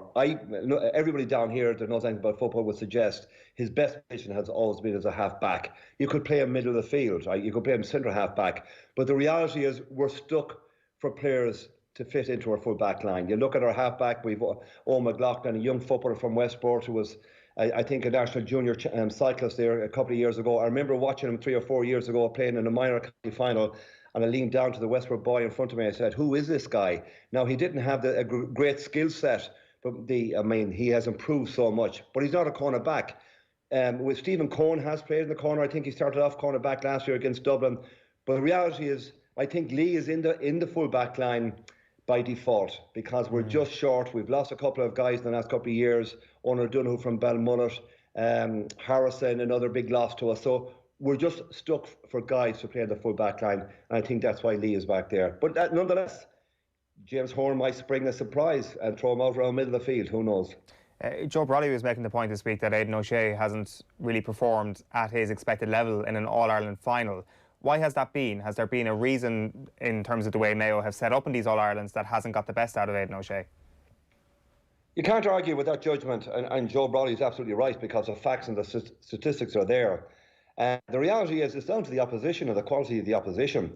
I mean, who's going to pick him up on Sunday? It could be Philly McMahon. I mean, they've had battles before. I saw Philly coming on in the last number of minutes against Cavan. He certainly looked quite impressive when he came in the full back line. So it's very much dependent on the quality ball. If you're getting a supply into your full forward line, quality ball like we did in some of the games of the Champions this year, where I thought Aidan O'Shea's work rate improved beyond recognition. Cliodhna O'Connor, similarly, he's played super football and they look extremely fit. But I mean, if you're getting lots of ball and quality ball in there with regularity, well, then you can do damage. I mean, the chances are there will be times on Saturday evening when the three in our full forward line, young Tom Conroy, Killian and Aidan O'Shea, assuming he's going to play there, will be standing with their hands with their hips. That's a problem. I mean, if we get lots of ball into Aidan O'Shea, he certainly can do damage. Can we get that ball into them? That's a problem. How long will they wait, John? I suppose the other thing, isn't it? Like Owen's already been talking this morning about the fact that Dublin can turn it on and come at you for a 5 or 10 minute spell and just blitz the game, and that can come at any point. How long do they wait when they see that happening? I know Aidan himself has been on with us over the last couple of weeks saying that he prefers to stay inside, but there will come a point in the game where James Horan will start to get sweaty palms about maybe moving him out. Absolutely. Likewise with Killian, he can play very, very deep as well. And look, if the ball is not coming in and you're leaking scores, well, then you've got to do something. And that might just be an instinctive thing where the boys find themselves drifting out to the half-forward line. The next thing they're out around middle of the field, and you might have only one inside the full forward line, Tommy Conroy on his own. So it could become difficult. I just hope and pray that it doesn't. I'm just reliant on the fact that Dublin and Mayo bring the best out in each other, with the exception of that 10-minute blitz in the second half of last year's encounter in the semi-final. I'm just hoping we can go toe-to-toe to them and that we get a huge championship performance out of our fellas. You know, look, I do suspect we will be in trouble at periods in the game, and then, of course, you look over your shoulder, and someone remarked to me yesterday evening, doesn't Desiree Farr look so cool and calm on the sideline? Why wouldn't you be when your average winning score in the championship this year is 17 points? It's very, very easy to look as relaxed as he does. I've never had that. I've never had the comfort of looking so cool and calm on a sideline. But I mean, when you look over your shoulder and things are going anyway awry, the work performance is not coming from any single line of that Dublin team, and everybody's talking about the relentless work rate. When you like Cormac, you have Costello and you have Paul Mannion, and you have Kevin McManamum and you have Philly McMahon, and you have guys of that ilk sitting on the line, you're going to get a huge work intensity from the forward line. Otherwise, they'll get the curly finger. Fortunately, we don't have that luxury. Tom Parsons came on the last day. It's fantastic to see him coming onto a Mayo team after the horrific injury he had a couple of years ago, and I'm personally delighted, as we all are, to see that. But you look at like Keith Higgins, he didn't get any game time the last day. I thought he might. He mustn't be playing well, or he might have a niggle of a hamstring injury. He only got a couple of minutes, a little cameo at the end of the game, Connacht final against Galway. So the depth in our squad is not there right now. We all are delighted and thrilled to see the young fellas coming onto this team. We talked about Oisin Mullen, Owen McLaughlin and Tommy Conroy in particular. Matthew Wan is back on the team regularly, and Conor Loftus. That is the freshness that Mayo have. I just think it might be a little bit too early for these guys, and we certainly don't have the real depth and quality of our bench that Dublin have. like on that point, Mayo have very little options in that same way that Dublin might have. Like if they start Philly, for example, that might catch people a little bit by surprise, and Mayo don't really have that option. So the only other kind of a rabbit from the hat thing that they might have is to do something positionally. And just back on that point about Aidan O'Shea, the fact that he's played so much inside, the fact that he's been very vocally telling everybody that's where he wants to play this year. Are we getting rope-a-doped here a bit, John, that Mayo might actually spring something on Saturday night, and maybe that might be it? Well, I think the analysis that takes place in the modern inter-county football is so intense. Every single eventuality is discussed and planned in advance. So there's no such thing as a big surprise or a shock. I was standing on the sideline myself a number of years ago when a certain manager in the Connacht final put 16 into the parade to say hello to the president at the time. We saw Cliodhna years ago doing something similar with their hurling team in the Northern Ireland final. That day is gone because there's no such thing as a rabbit out a hat anymore, because everybody involved in management, talks about and plans for the what-if scenario. So Aidan O'Shea possibly, I mean, the big issue and talking point down here, I know it has been amongst the media as well, is about the kick-out strategy. And if Dublin go full court press and push right up on our kick-outs and don't afford David Clark to go short with a kick-out, that means the ball is hanging in the air. And unfortunately, David's kick-out is not the laser-like trajectory of Robbie Henley, for argument's sake, and I can understand that argument has been discussed long and hard. But if we have kick-outs just hanging in the air, you would suspect that the likes of Howard or a Brian Fenton would just gobble those kick-outs up. And that's why we might need the likes of Aidan O'Shea to be contesting. If Dublin push up on our kick-outs, which I suspect they will, then we might have to look at plan B, and that would be deploying Aidan O'Shea to go and bully and try and get in around and under a Brian Fenton in particular and get the ball on the floor to give the chance of picking up scraps. John, what has County Mayo been like this week compared to, say, September 1996, for example? You know, should we miss the craziness and madness of it all? Like, I mean, everything is virtual. You're afraid to step outside the door in case you bump into anybody. Everything is by Skype or WhatsApp groups, and that's where we're reading all the messages. And we miss the fun and the crack. You know, this time of the year, ordinarily, you'd have functions and gigs and pubs, 2 tickets and raffle tickets for here. You'd have fellas travelling from Belmullet to Ballydreen if they heard there was a raffle of a ticket going on, and little fundraisers going on for the Mayo team, and, you know, the national schools and bands. I recall years past, like, I mean, the local national school here parading around the Mall and Castlebar playing their tunes and what have you. We miss all that. I mean, it's not the same. There's going to be an asterisk after this year's championship, unfortunately. But nonetheless, we'll take it. The weekend action has been brilliant. I didn't think it would happen. I wasn't in favour of it. I thought there might be a danger of us being exposed, players and management exposed, when we were congregating to train. Thankfully, we've got the games going. And every single weekend, and I know you talked earlier about the ladies' football, I have seen some wonderful girls' football matches. They've been absolutely superb.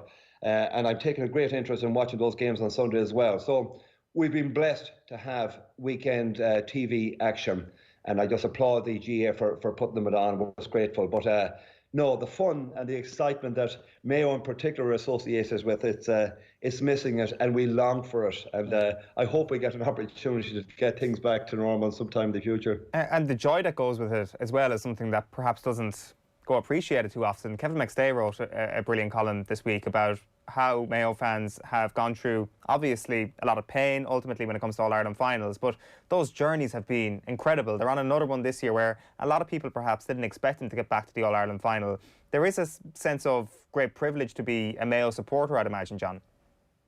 Look, I grew up as a young fella in the decade of the 70s. My memory, and Kevin alluded to it in that article, the 1975 Connacht final, which we lost by in a replay to Sligo. I never saw Mayo playing the championship in Croke Park in the 70s because we didn't win a single provincial title.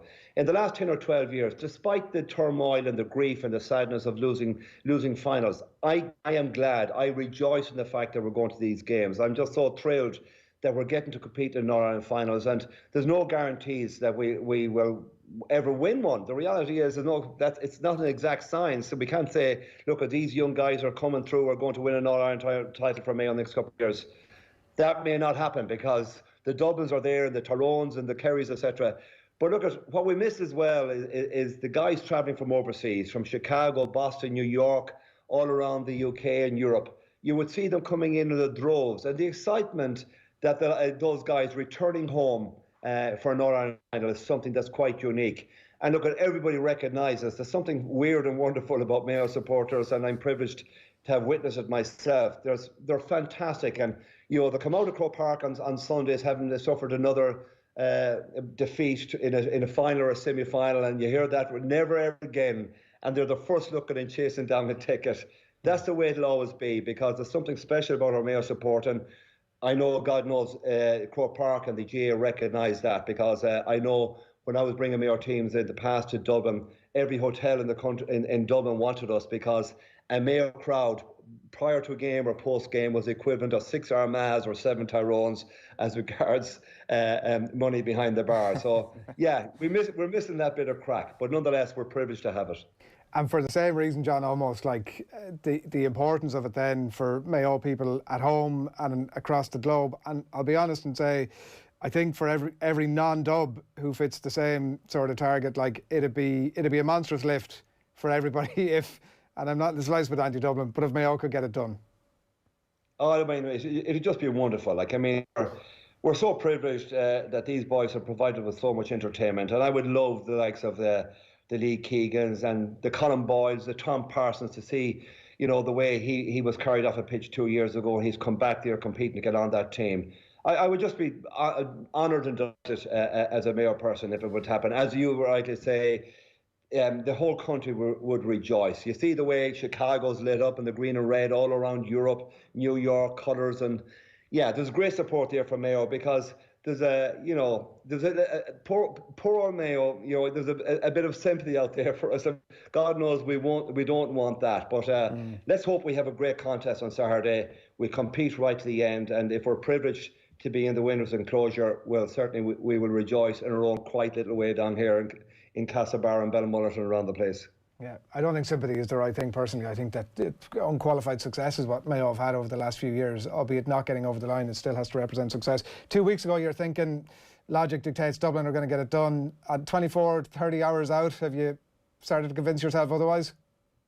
Yeah, I'm getting a little bit desperate here. I'm running around to my friends again. I'm trying to organise a cup of coffee to see have things changed, and we do that quite regularly here with a bunch of guys: Willie, Joe Padden, and Martin Kearney, and Tom O'Reilly, Henry Gavin, guys that would have played the game, and we have bisected and dissected this thing. And someone posed a question the other day, you know, when you look down through the Mayo team and the Dublin team individually, how many players have we on the Mayo team that are individually better than his opponent on the Dublin team? Unfortunately, not too many. But look, it doesn't work that way. The collective cohesion and the drive and the passion that Mayo bring to Dublin, I'm just hoping that it'll bubble to the surface with the sky blue jersey. And Martin Kearney made a very good point last night. He said, for some reason, if we were playing Kerry on tomorrow evening, I wouldn't give us the same chance. But for some reason, despite their brilliance, and they are superb, one of the best teams that ever graced Croke Park, this Dublin team, and individually brilliant. Their skill set is just enormous. Their pace and their power, athleticism, all of that. They've got it all.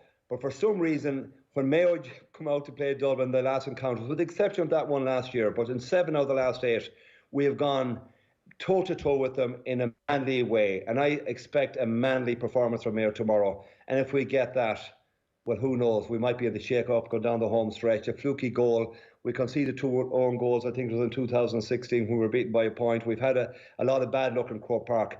Maybe our luck might turn, and miracles, it's a time of the year for miracles, and we have knock here, as I said last night, in Mayo. Who knows? I'm sold. John, you've whetted the appetite brilliantly. Thanks a million. Best of luck over the weekend. God bless, guys. Thanks very much. John Maughan on the line. I really am ready for throwing now on. Yeah, God, that's class. As much as you can get excited for an All-Ireland in these circumstances, that'll definitely do it. I guess the celebrations would be storm the Basilica in Knock, basically, for a massive rave if Mayo do it. We were making the point a couple of weeks ago that like Achill could become some sort of party island as well. We'll sort out the logistics on tomorrow night once they get over the line. Get in before the government decide that they're changing things again. Right, it's just gone 9 o'clock on this Friday morning. Myself and Owen are wearing our Christmas jumpers. You might have noticed this morning we're doing all that.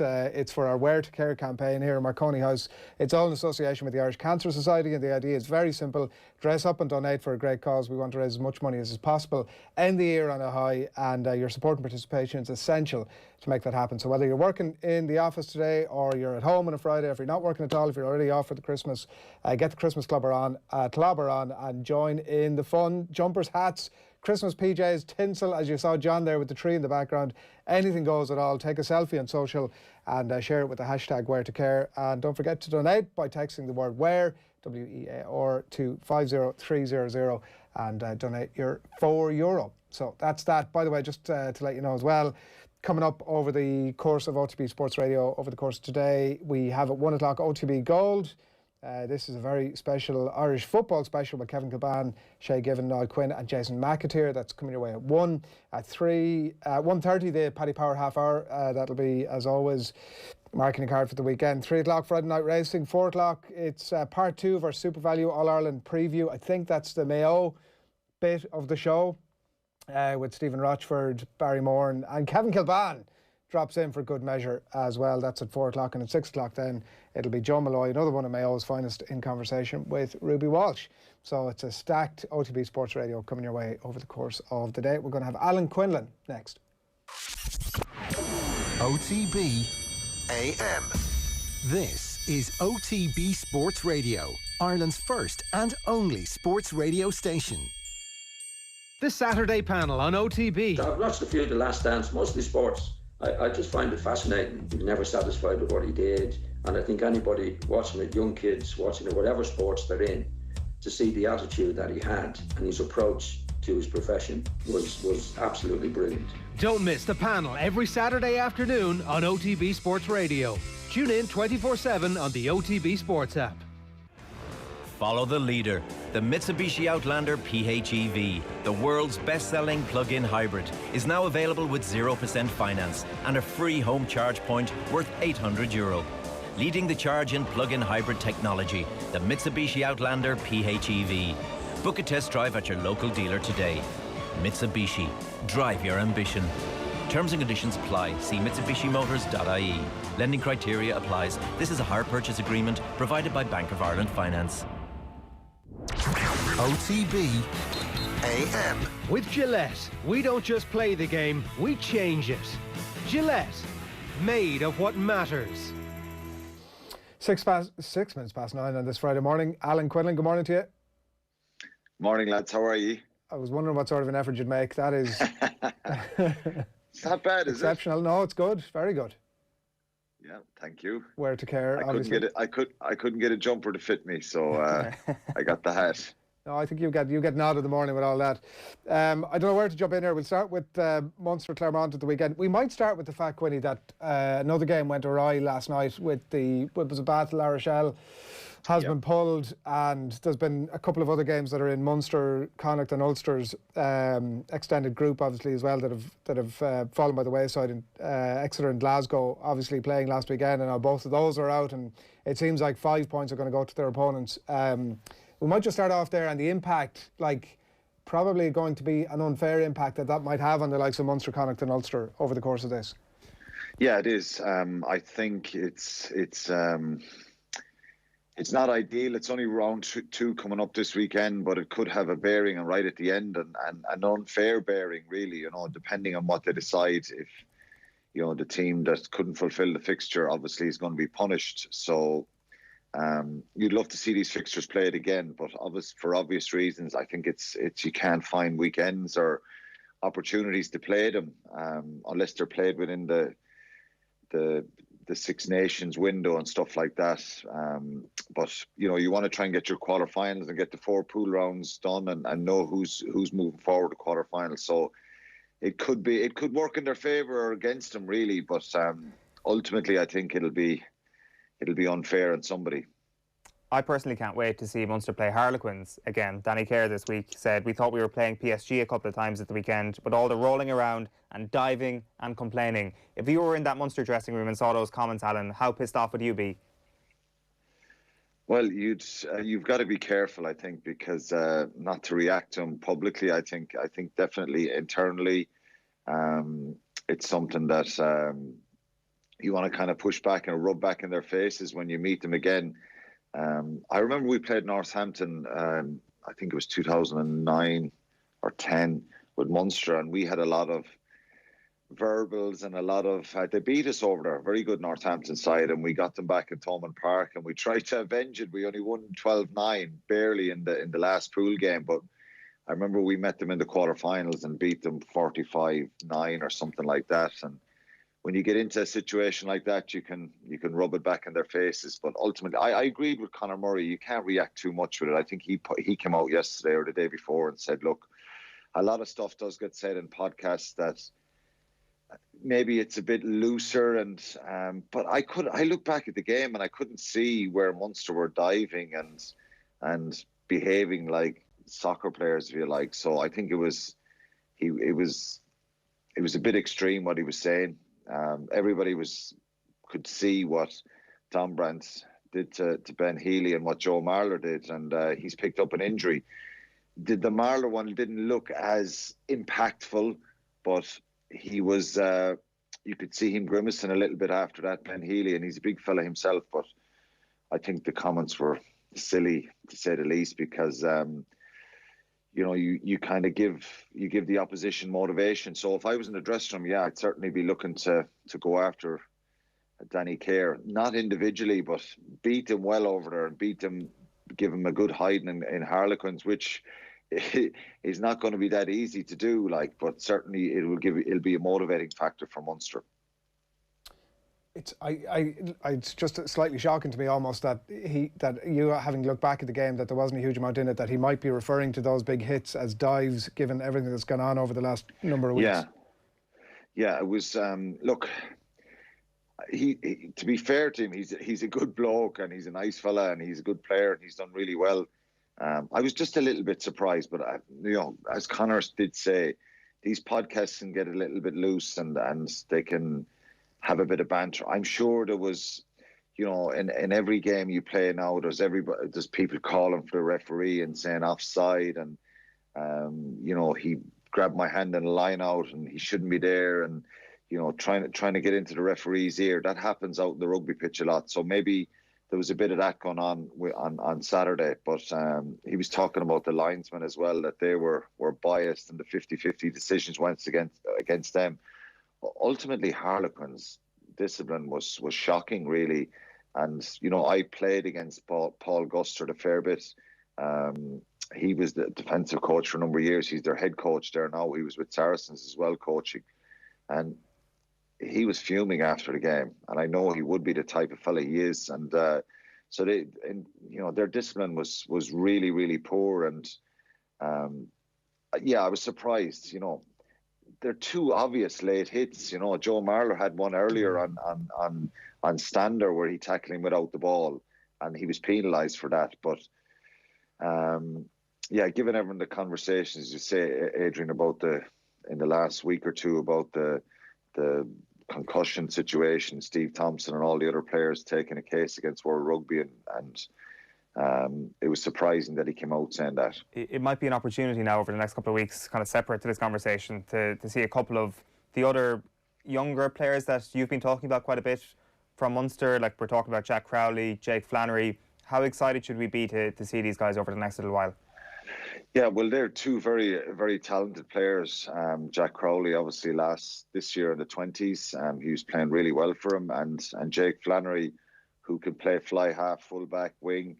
They're two very exciting young players, and Munster have been crying out for these kind of young fellas to come through, and you never know until they take the next step up to the next level. I always said this when I played with Munster. I saw someone like Dennis Leamy coming through, started training with Munster, and immediately I said, this guy's going to make it, not just with Munster, with Ireland. Keith Earl's the same. So you look at young players and you think, what kind of attitude?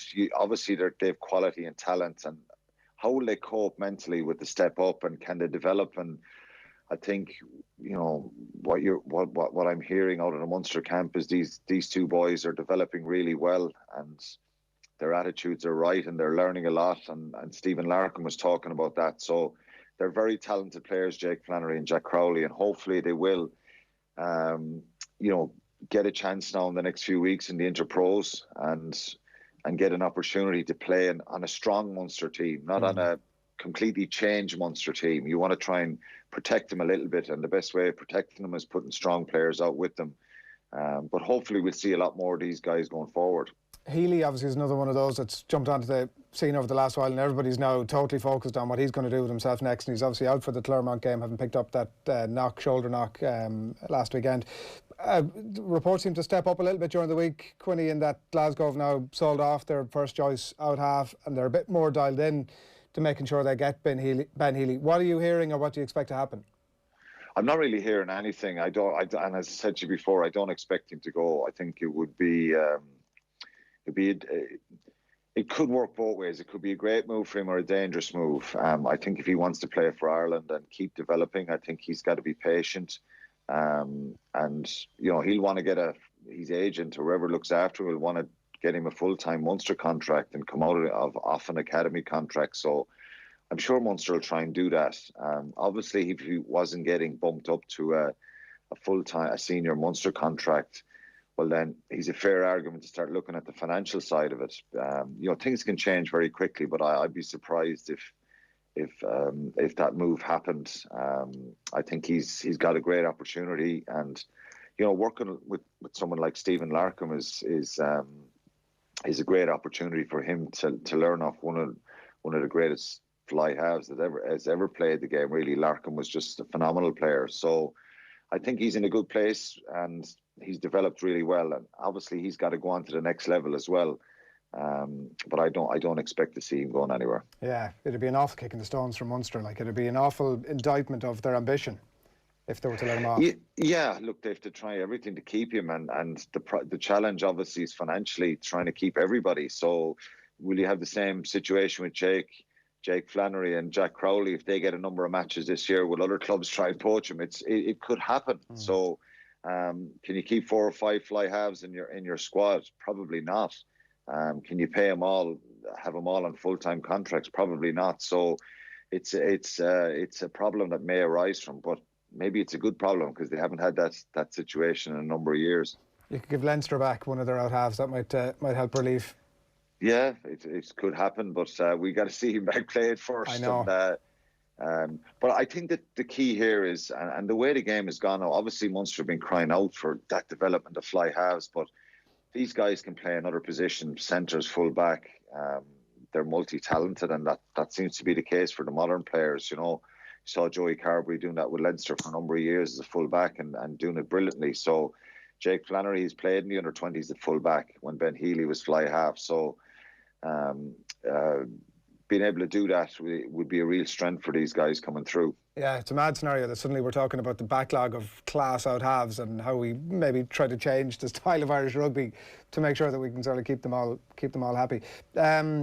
Leinster Saints this weekend, Quinny, as well, was obviously one of the other ones we wanted to touch on. Northampton beaten by Leinster obviously twice last year. They've been beaten in round 1. They're already talking about resting some of the frontliners. It's almost a bit of a shame of this new temporary format that it feels like they're maybe already resigning to themselves that they're out and just waving the white flag almost before the game even begins. That is a shame, and Chris Boyd spoke last week after they were beaten by Bordeaux like it was a freak try that cost them the game. It came back off the post and Bordeaux scored a try and they win the game. It is a shame when you hear them talking like that they're going to send over a second string team or a weakened side. Maybe he said it at the time and maybe their approach would be different, but I think after what happened to him last year in the 2 pool games where Leinster just blew him away, destroyed him, that he probably sees, even with a full strength side going to Dublin, it's not going to work for him. So in some sense of the words, you can't blame him because he's got to protect his players and they'll probably just focus on the Premiership now. But I'm doing the game tomorrow, and I was excited a few weeks ago when I got that fixture and I got the games we were doing this weekend, and it's hard to get excited about it now, but you never know. Young players can come into a squad and perform really well, but you just think the level Leinster are at and the way they played last week in Montpellier, that they're in the driving seat, and they certainly won't give Northampton a sniff of it tomorrow if they can manage that. That's the mentality at home, and they won't take their foot off the gas if they get an opportunity. But hopefully Northampton turn up and that they give Leinster a game and that we have a good game there. Connacht against Bristol is 5:30 on Sunday. The return of Pat Lam and John Muldoon in tow as well. How much would you like to see Pat Lam come back and coach within Ireland again at some point, at any level really? I'm not sure where it might happen, but how much do you think that might happen and should happen in the future? Well, I don't know about should. I think it may happen. I like Pat Lam a lot. I think what he did in Connacht was phenomenal. He's very popular. Really had a real connection with the fans in the sports ground, and did a wonderful job. Given what winning that Pro 14 was just an incredible achievement. Given what happened and the perception of Connacht before he came on board, and the difficult times that they've experienced and not winning trophies, not being at the top table, that was an incredible step forward. A number of his players went on to go to South Africa after that, get capped for Ireland. So the work he did, and the rest of the people in Connacht, in fairness, was phenomenal. So I think he has that ability to really motivate guys and get the best out of players and have a real feel-good factor in a group. So the hands-on coaching stuff, I don't know. Is that what he's doing in Bristol now? Is he just managing the whole rugby program there? But again, Bristol seem to like him. The players seem to like him a lot. So he has that ability to bring a feel-good factor to a group. So yeah, I'd love to see him back. I don't know, is it a must to bring him back? But I'd love to see him back involved because he had a wonderful impact with Connacht. Where would he go if he were to come back? What would be the like? Well, it depends. I think there was talks of him getting involved with Ireland and being the next Ireland coach when Joe Schmidt would leave, and he obviously left and went to Bristol. And so I don't know. He could go to any of the provinces really. I think nearly all the provinces would be very keen and interested in Pat Lam if he became available, whether it was a head coach or a forwards coach or whatever. So. It depends, because being a coach he could have a bad run with Bristol with a very good team, and then the perception changes, and it's a cutthroat business. He had a very disappointing spell in Auckland, and Connacht and coming to Ireland seemed to rejuvenate him and get him back on track, and got that opportunity in Bath. So you never know; it can change very, very quickly. If he went on to win a European Cup or something with Bristol, or win the Premiership next year, his profile and perception, accelerates higher again. So it's all about timing. So I don't know. It's kind of, but I think there would definitely always be an interest here, given what he did with Connacht. Quinny, good stuff. Enjoy the games over the weekend. Cheers, lads. Thanks a million. Alan Quinlan on the line as always on a Friday to look ahead to the weekend's rugby. It is 9:22 on this Friday morning. And by the way, I must remind you that Claremont against Munster, you'll have live commentary of that and Off the Ball tomorrow. Should be amongst the games of the weekend. 5:30, Johnny Murphy alongside Neil Tracy there for that game. And that is that. We're going to turn our attention now to Phil Egan's picks of the weekend. Phil, you're back with us. Yeah, still keeping the head warm. Fair play to you. Absolutely, yeah. So your must-watch after last week's, where you had, did you end up watching much football last weekend on the basis you had almost no games in must-watch? You've stacked it this week for us. Yeah. To be honest, it probably fits into the fact that I'm finished up today for Christmas. So I would probably put all 10 games as must-watch, but obviously I can't do that, and still have a bit of shopping to do. Also, you're in competition with several other sporting events this weekend, and you just mentioned the rugby. There's obviously All-Ireland finals on as well. I have to factor in the fact that I'm going to have to get up early Sunday morning to watch Canelo against Callum Smith. So there's a lot going on. Could have got a hard life. You have to pace yourself. I haven't even mentioned the darts. So this is going to be. You don't want to burn yourself out before Christmas comes along. some good games this weekend. Yeah. United Leeds, we were talking to Andy Mitten about it a little bit earlier on in terms of the rivalry and the hatred that exists between them. And also, you just don't know which United's going to turn up. Yeah, I think this is the game of the weekend because Leeds are just the entertainers. Leeds make everyone look good. And Newcastle are probably the team that are most feature on my won't watch list. But because they played Leeds the other night, they became a must watch, and they actually played their part in an entertaining game because that's just what Leeds do. And I've said it plenty of times this season, Leeds are going to lose plenty of games, they're going to win plenty of games, but whatever happens, whatever the result is, you know you're going to get entertainment and goals, apart from the Leeds Arsenal 0-0 draw. But that in itself was actually quite an entertaining game as well. So, yeah, you look at some of the players in the United team. Pogba obviously impressed last night. He is an absolute dream for a team that likes to press. If you see Paul Pogba on the ball and you are looking for the trigger to press, Paul Pogba always wants to take that extra touch. And if you're trying to press, that's exactly who you go after. Now, if United can get around the Leeds press, there's going to be space. And then we saw what United can do with space and counter-attack last night. So it makes for a really good game. And I know United haven't been great at Old Trafford, but I'm expecting fireworks on Sunday. And I should remind people that you can stream Manchester United against Leeds 4:30 on Sunday on the Now TV Sky Sports Pass. Some of the other games that are in there, it's a top four at the Tottenham Stadium up against Leicester City. Everybody talking about, despite what happened during the week, that Jose's got his mojo back, Phil. Yeah, absolutely. One thing as well, Brendan Rodgers has never beaten Jose Mourinho.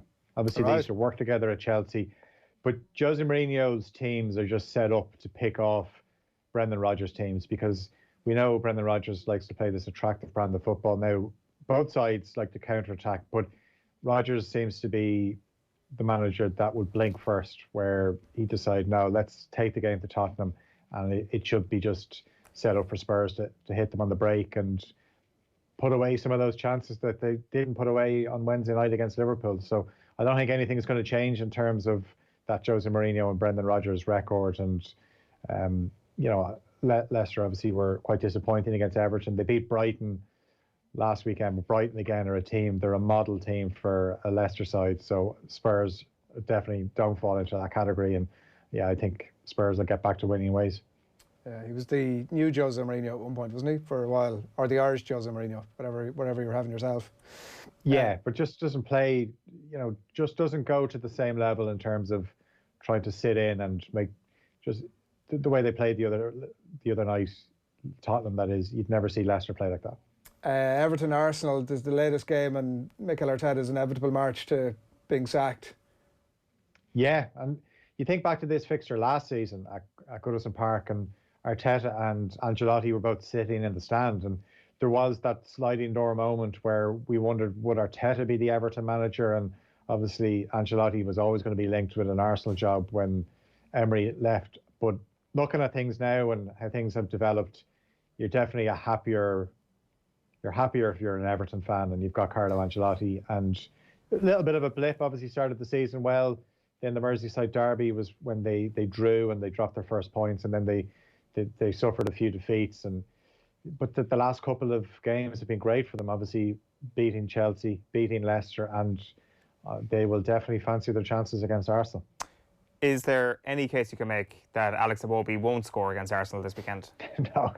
Well, Theo Walcott did it during the week, so there's a fair chance Iwobi will definitely have a hand in the goal, whether he actually scores one or just sets one up, because a lot of Everton's good moments are coming from either Richarlison or Dominic Calvert-Lewin. But Iwobi's been decent in the last couple of games, and this is a guy that they paid a lot of money for, and not so long ago people were probably thinking, geez, Arsenal did well out of that deal, but he's definitely found his feet in this Everton team. And yeah, Everton are looking up, and as I said, I think they'll definitely be thinking another 3 points, which would be a nice return and a nice week's work if they were to take the scalps of Chelsea, Leicester and Arsenal in the space of 7 days. You've the Frank Lampard derby, obviously, Chelsea, West Ham, and then third against ninth, which you would scarcely have believed it to be that way around for Southampton against City. And Matt Letitia was on with Joe during the week, a really good conversation about Southampton and where they're at, how they've got there, and where they might end up. Which is where, Phil, this season, do you think? I think one thing that suits them, obviously, they play high energy, high pace. They don't have European football. The busy Christmas period probably will catch up with them, and certain games they do look tired towards the end. I think it shows where they are, though, that they probably were very disappointed that they couldn't beat Arsenal the other night, considering they went ahead, but also Arsenal were reduced to 10 men. And Southampton are obviously beat Manchester City at St Mary's last season. My worry for Southampton is anytime things go really well for them, two things happen: their manager or their best players get picked off, and there's a strong possibility that could happen between now and the end of the season. Said it on the show earlier this week that Dortmund are obviously on the lookout for a new manager, and Hasenhüttl would definitely be a perfect fit for a club like Dortmund. But as things stand, obviously he's with Southampton, and maybe top 8 is where I kind of thought they might finish last season. Then they went on that really bad run and obviously got hockeyed 9-0 by Leicester. It looked like that could be the end for Hasenhüttl, but they stuck with him, and now they're fully justified for doing that. And yeah, they're on a high, and I think when you look at them, they've got certain players that you think that they could go on to do bigger and better things at other clubs. Phil, it's Sunday night. Picture yourself. You're off for the next 2 weeks. Yeah. Most of the heavy sport is behind you. You probably have a little bit of darts to look forward to. You have the weekend ahead of you. You're maybe a bit tired after the boxing. But Big Sam is on the TV, and somehow you've only put this in the might watch category. I am really not having that. Yeah, but look who like West Brom and Villa. Did you see Villa and Burnley yesterday? Oh my God! Like what is with Aston Villa and their incredible ability to find themselves in brilliant positions and not be able to put the ball in the back of the net? Like, I'm not sure if you're going to classify that as unexciting, but I would say Aston Villa are probably the most frustrating team in the Premier League to support, and I'm just happy I'm not one of them. Yeah, well, I mean, the Arsenal fan. They're in competition with Brighton for finding ways not to win games. But in fairness, Villa have won a lot more games than Brighton. But yeah, I think you're not missing the point here. Big Sam is going to be on the TV on Sunday night. What else is there to be? I don't understand what else is where the discussion. Why this is even a discussion? Pint of wine in hand, on you go. Me or Big Sam? Well, both potentially. Because, this would be a novelty for me on a Sunday night, not having to worry about getting up on a Monday morning and that Sunday night fear, thinking, but there's going to be, there's a lot to do. There's a lot to do between now and Christmas. Can I justify saying I'm watching West Brom and Aston Villa? Can you put out, you guarantee you're going to be watching that game Sunday night? You know what? I said it'll probably be in the might watch where you start watching it, you see what kind of team he picks. Obviously, from an Irish point of view, you hope that he goes with Darragh O'Shea, given his performance at the Etihad the other night. You hope that Big Sam doesn't say, nah, you're out. I'm going for the old-timer with Branislav Ivanovic, who was horrendous against Newcastle last weekend. And Darragh O'Shea is a much better option. That's not me saying that with my Irish glasses on, but I'm always interested to see what a new manager does in terms of team selection. Does he stick with the same 11 that got that result at the Etihad the other night, or does he say, Charlie Austin, you're my man? And you're not going to watch David McGoldrick's inevitable march back into an Irish shirt as he continues to score goals in the Premier League. Sheffield United at Brighton. You're not watching Newcastle Fulham, and you're not watching Burnley Wolves. We shall see how that pans out, Phil. I have my doubts. Yeah, exactly. I have my doubts. God, we really need to get McGoldrick out of retirement, don't we? He's coming back. There's if he continues to do what he did last night, there's no chance that Stephen Kenny isn't making that top priority, right? It could be one of those phone calls he has to make over Christmas. Yeah. If they get relegated, he's got a good chance, doesn't he?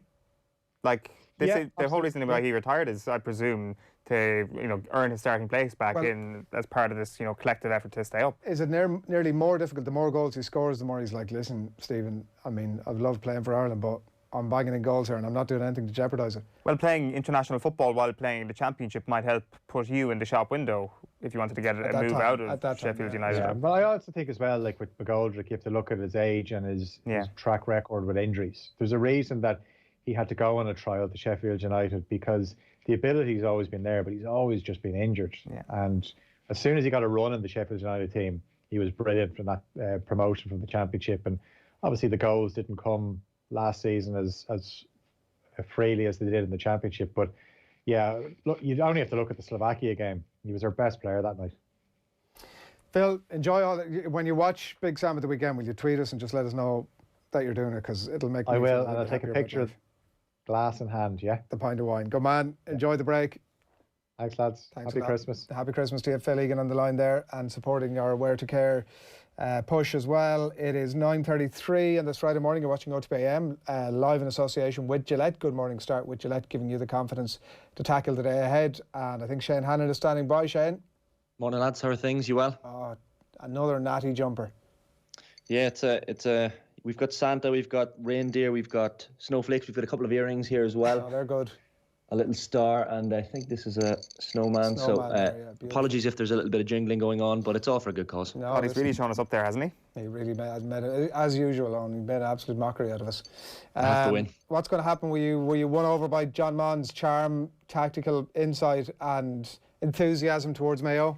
My God, I in the middle of John Maughan speaking, I was actually Googling what time the sports shop in my local Monaghan town here is open, so I could run down and see if they have a Mayo jersey, because my God, John Maughan has whetted the appetite for tomorrow evening. I mean, I was already pretty excited about it to an extent with the knowledge that Dublin are heavy favourites, but John Maughan would fill you full of hope. And my dad's from Dunmore in Galway, so for me to say I'd be supporting Mayo tomorrow is controversial. Sacrilege, yeah. Well, I spent a big part of my week on the phone to my parents, who were sort of debating about why, what the Mayo kickout strategy should be, if Maughan should stay, if O'Shea should stay as far forward as he possibly could to occupy as many of the jobs as possibly. It's been, I've enjoyed the week, I have to say, but I mean, I think it's all headed one direction. The action itself gets underway, the GAA action gets underway tonight, Shane? It does indeed, yes, lads. This evening in the Leinster Under-20 Hurling Championship, Kilkenny playing Galway at the MW Hire O'Muir Park in Portlaoise, and it's Wexford against Dublin at Netwatch Cullen Park down in Carlow. While Roscommon and Galway meet in the Connacht Minor Football Championship, the aforementioned Dunmore as well in County Galway, quite significant in that Dunmore Community School in Galway boasts 3 players from 3 different counties playing in the Connacht Minor Championship this weekend. So Roscommon's Dylan Coleman, Galway's Jake Slattery and Mayo's Tomás Ronan, all schoolmates, which is quite an interesting point ahead of this weekend's games. Manchester United, we've been talking about him already on the show this morning, have moved up to 6th in the Premier League standings with a game in hand on leaders Liverpool. United beating bottom side Sheffield United by 3-2 last night at Bramall Lane. Marcus Rashford scoring twice, with Anthony Martial also on the mark for United in that game, while former Republic of Ireland international David McGoldrick, as you've just been mentioning, netting a brace for the home team. Meanwhile, Italian 90 great Kevin Sheedy has been appointed as the new manager of Waterford. He'll be assisted by Mike Newell. Together, the ex-Everton players worked in the underage setup at Saudi Arabian side Al Shabab in recent years. Some rugby. Tomorrow's meeting of Bath and Ronan O'Gara's La Rochelle in Pool A of the Heineken Champions Cup has been cancelled. 12 members of Bath's matchday squad from last week's game against Scarlets are self-isolating. They've been deemed close contacts of a Scarlets member who has tested positive for COVID-19, while Scarlets' game with Toulon tonight still does go ahead.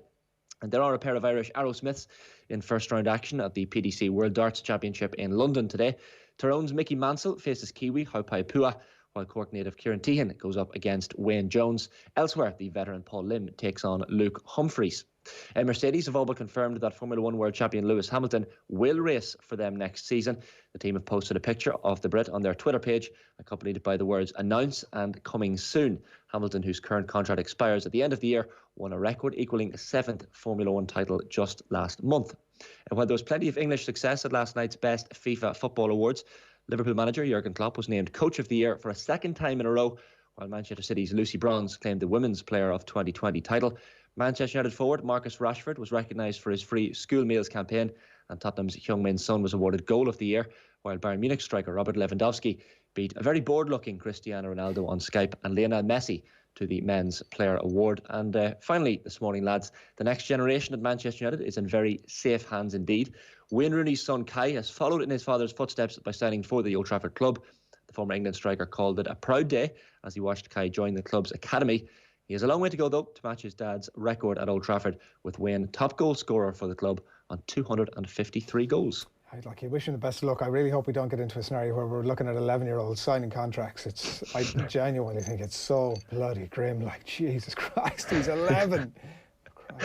Anyway, look, I know he's got lineage. The guy's got form. We'll see how all that pans out. Shane, David Brady has been conspicuous in his absence all week. We haven't heard a jot from him. He's plenty spoken about him, but not much from him, but all for a good reason. Oh, big time. So David Brady at the All-Ireland final for us tomorrow on OTB Saturday.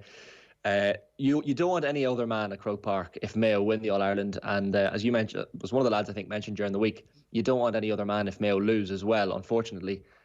Full of passion, full of vigour, a la John Maughan. So David Brady will be among the guests on this weekend's Off the Ball. Just the 13 hours, lads, across the 2 days. So an extended show tomorrow on OTB Saturday from 1 o'clock to 8 o'clock with John Duggan. So David Brady at Croke Park.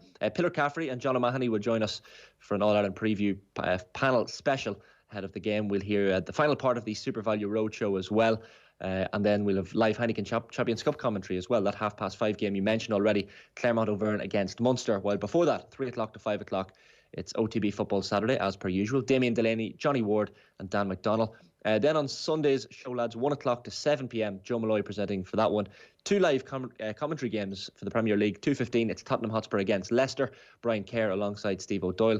While at 4:30, it's the game we've been talking about this morning. Manchester United against Leeds. That's at Old Trafford. Nathan Murphy will be joined by Vinnie Perth for that game. We'll have the paper review as well from 11:30 in the morning. And Tipstar and Lidl ambassador Aisling Maloney will cover the All-Ireland Ladies Football Final for us as well. That's Dublin and Cork at 3:30 at Croke Park. So plenty to look forward to across the weekend.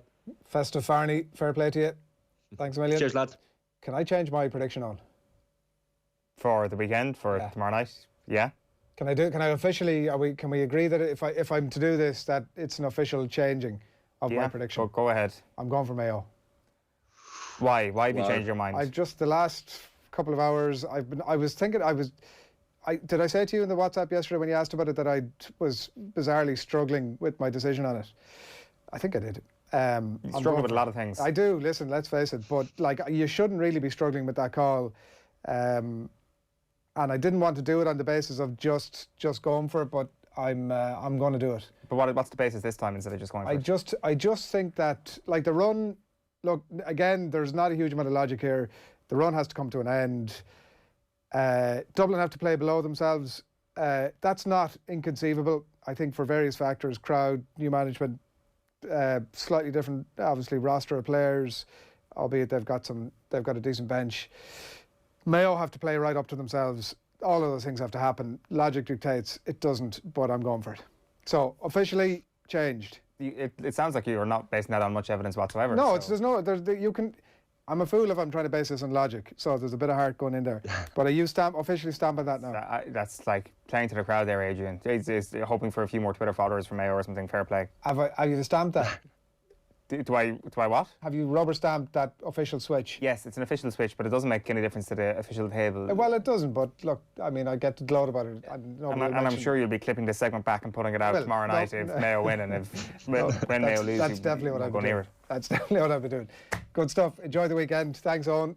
Good to see you again. And Shane, good man to you. Thanks a million for that as well. Coming up and Off the Ball, 7 o'clock this evening, we're going to have our Super Value All-Ireland preview panel with Mayo's Stephen Rochford, Barry Moran, and Kevin Kilban is going to join into the chat as well. There'll be a Christmas racing preview special on Friday Night Racing. Joseph O'Brien, Barry Geraghty, Quinlan O'Connor, Patrick Mullins and Henry the Bromhead. I mean, what more do you want? Previewing a stacked festive racing schedule in the company of Ger and Johnny. And we're going to bring you some of the best of John Giles now from last night ahead of the clash, of course, between two of his former clubs on Sunday. It's a live commentary game on Off the Ball. Take a look. On a Thursday evening, John Giles is with us. Evening, John. Evening, Nathan. How are you keeping? I'm good, thank you. Word on the street is you were top of the queue, John, and you have got the vaccine. I've got the first one, Nathan. Yeah, I got a surprise call last weekend in for Tuesday, and get the second one on the 5th of January. So I'm delighted about that. Fantastic. So you're not immune until you get the second one in January. That's it. Keep the head down over Christmas. Yeah. And how much of a difference will that make to you in January?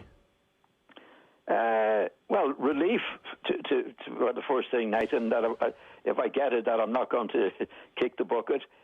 And I want to get over to Dublin at some stage, and haven't been able to do that. So that would be an opportunity to get over to Dublin to get a couple of things done. Yeah, it'll be brilliant. And here, hopefully we can get you back into studio as well, because I know, listen, you were probably spent half your time in Dublin over the last few years, so I'm sure it's been very tough not to been able to get over. Oh, yeah.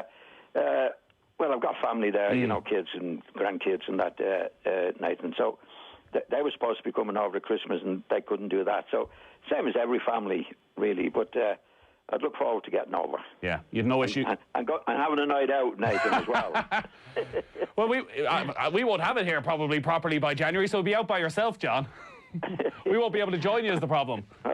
I'll be in good company. Exactly. All right, well, listen, I'm delighted for you, and yeah, look forward to January and you can get out about again. You're staying in at the moment, though, and there's any amount of football to keep you entertained this week, and particularly as a Leeds United man, you must have been incredibly impressed with their performance last night against Newcastle. Amazing. It shows you what they can do, Nathan. I think we spoke about them early on, and I think they're going to be a side that will be a go side, no matter who they play against. And I think that there'll be an inconsistency in their performances and results, I think, Nathan. I think they'll win matches you wouldn't expect them to win, and I think they'll lose matches you wouldn't expect them to lose. But they'll be good to watch, that's for sure. There'll be no sitting back and playing loads at the back in that. I don't think anybody else believes in that. He believes in getting at the opposition and having the right go at them. And it came off for them last night, as we saw, against Newcastle. They play with pretty much the two fullbacks camped inside the opposition half, no matter what. When you're doing that, is there any real way of ironing out the inconsistencies? I don't. Well, obviously, the better the players you have, the less mistakes you're going to make. But they're just a side, as we know, who've just been promoted. That's what he believes in doing, regardless of what players he has.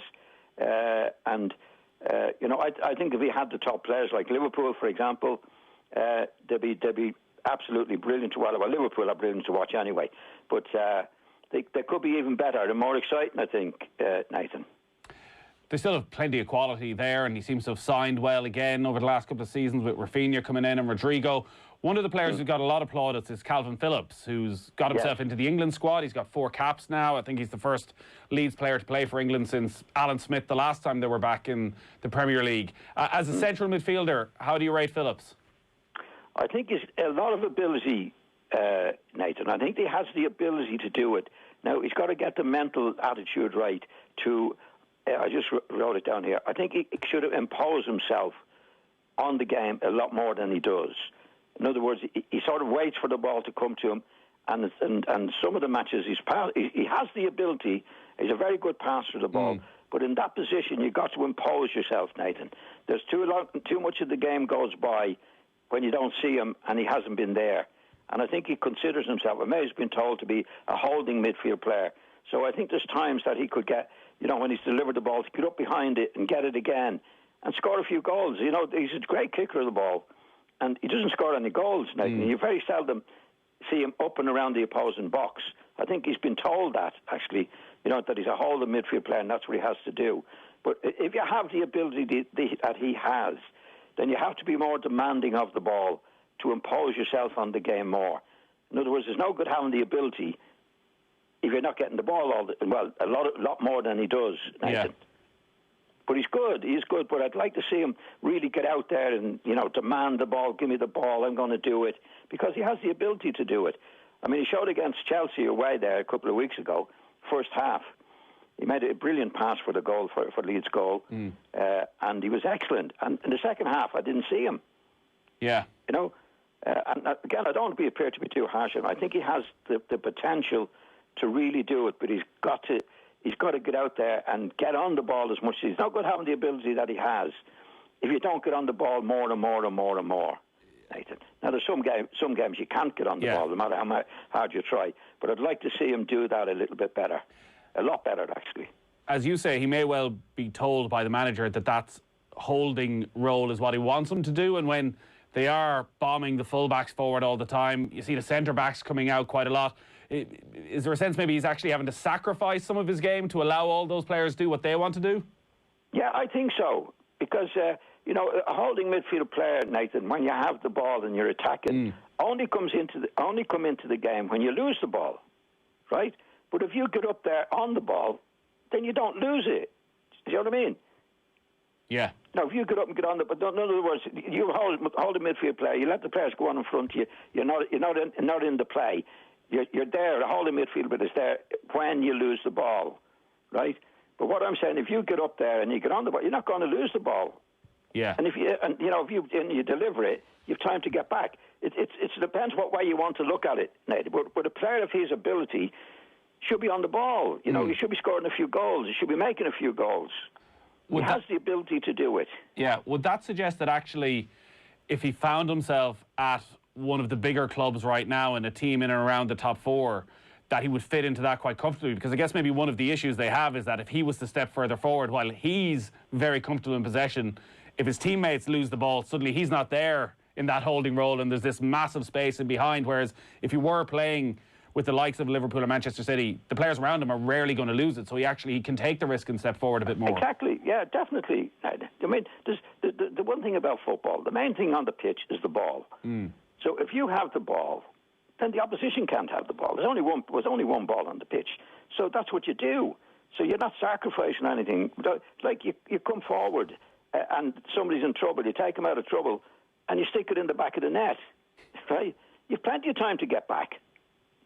Yeah. No, I'm being a bit. I'm not trying to be silly now, but you know, somebody in football, the only time you get in trouble is when you've nobody to give the ball to, and when you've got a lot of these holding midfield players, somebody's in trouble and they're staying back, and there's a good chance they lose it. You see, and what happens then? The midfield player wins it back, and then everybody says, "See, if he hadn't been there, they'd have been through on the goal." But if he'd gone up and helped the guy in trouble, they'd still have the ball. Yeah. They wouldn't be in trouble, Nathan. You know. And I think Phillips is a type of lad. I mean, there's some lads, when they get on the ball, they're not very good anyway, and they're comfortable in the holding position. But Phillips is good on the ball. And he's got a great shot on him. He's a beautiful distributor of the ball at both feet. He should be getting goals, you know, from the midfield position. I'm always wary of using the word. I don't want to be too hard on him, Nathan. You know, I mean, I'm looking. I mean, any player that I see, I'm explaining to you, I say, yeah, he's a very good player, but he could be better. Everybody can be better, and this lad could contribute more than he's doing. He's a very good player. He's very talented. I just think he could contribute more.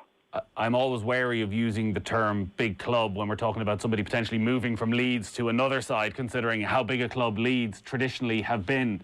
Well, you get some letters from the Leeds supporters now. I know, that's what I'm worried about. If I suggest, I think you're trying to cover yourself there. If I suggest that actually, if you were in, say, Manchester City's position, do you think they should be looking at a player like him? Oh yeah. I think again, with Leeds, I think Leeds are in a position now they wouldn't let anybody go. Yeah. They're not badly off now for a few bob, but apparently they look like they're going to get another somebody else in that's going to put some more money in it. And reading the paper, what they say is Leeds are a big club. We're going for it. So I can't see them selling players, Nathan. I think Leeds would have the support to be a big club. You know, there's no doubt about that. And they have the support. Okay, they could be less, but they're talking about maybe extending the ground.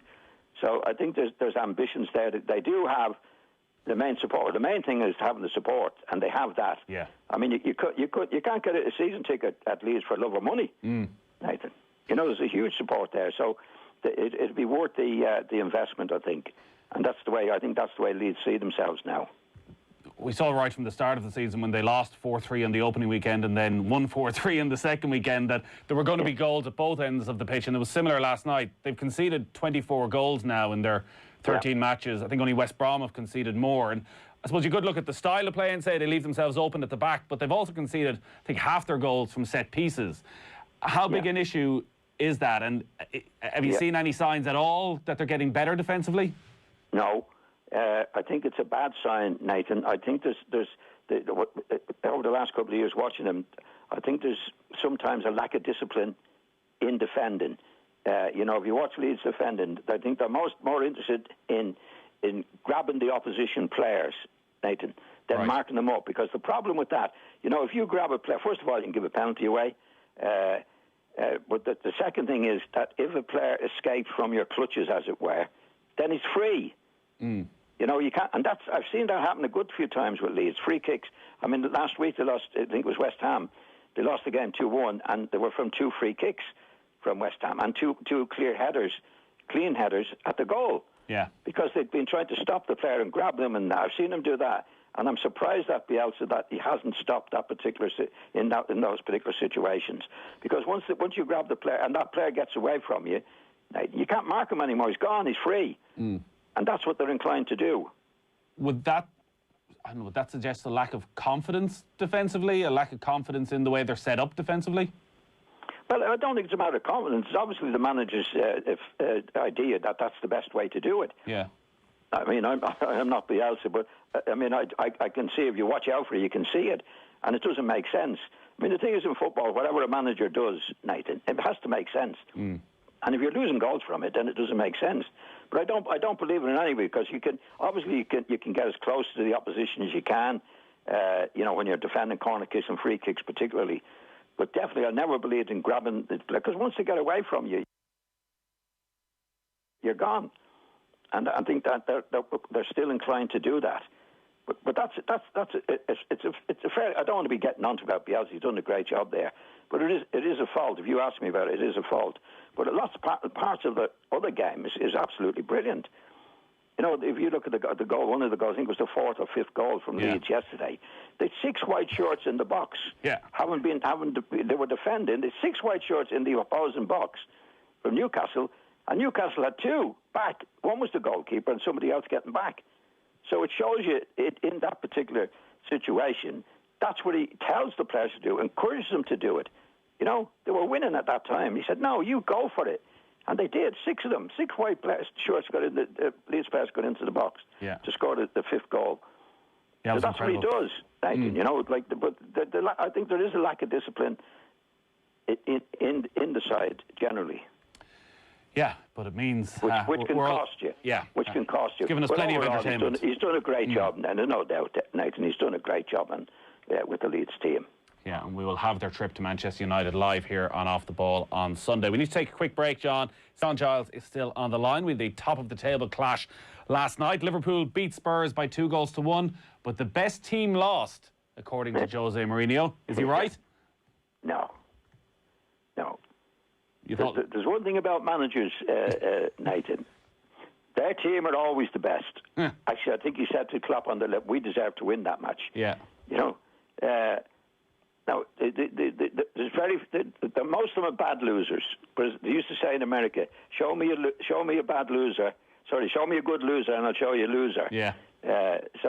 No, I think managers, in my experience with managers, opposing managers, always see the game their own way, through their own eyes. We were unlucky. We should have done this. We could have done this and that. I mean, did you see Klopp's face when he suggested that to him? Yeah. Like, he started laughing. Now, he'd do the same, Klopp would, in a similar situation. Yeah, now, I thought Liverpool were very, very good. I thought Liverpool deserved to win the match. They were very good, Nathan. They didn't lose their head at all. They didn't get impatient. They kept, you know, Spurs set out to defend, and which they do, defend very well. It could have been a very frustrating game for Liverpool. And, you know, with a couple of young lads in, young Williams at the back, and Curtis Jones in the team, and overall the patience was terrific. I think they well deserved to win the match. I thought they played well right to the end. Now, Spurs have improved under Mourinho. They defend very, very well, Nathan. Did they also play well? They played well at most of the time at doing what he wants them to do. Which is to invite the opposition on, defend well, and hit them on the break. And they did that. They did that a few times in the game. But I think what's happened with it, you can defend too much, Nathan. I don't think they have a player in the middle of the field that if and when they win the ball, that he can keep the ball more. Do you know what I mean? Yeah. Because there's only one ball on the pitch. Now, I think you're asking too much of the defence to defend for as much as they have to do under Mourinho. I saw the match the week before when they played Crystal Palace. They went 1 up. And then they seemed to stop getting forward at all. And it's dangerous when that happens. Obviously, when you have to defend, you defend. But I think there's opportunities to get forward and score another goal, or certainly keep the pressure off your defence. And Crystal Palace got an equaliser against them. So I think what he was doing against Liverpool was overdone, Nathan. There could have been more holding on to them, especially when it got into the last 20 minutes. Now, they did create a couple of chances, there's no doubt about that, which the Bergwijn, is that his name? Yeah. Bergwijn and Harry Kane had chances. And actually, that was down to, I have to criticise him, Trent Alexander. Any chances that they had and the goal came from the right-back position. He's a terrific player going forward. He's a good lad transfer, but he's not a good defender. Yeah. And they didn't take advantage of that. But generally speaking, you know, I think when you're defending like he wants them to defend, which is excellent, absolutely excellent, then there's another part of the game which that if you do get the ball, you don't have to defend, Nathan. You know, and I think it's been overdone with Mourinho. That, you know, there's always a possibility if you have as much of the ball as Newcastle had, what happens to him can always happen.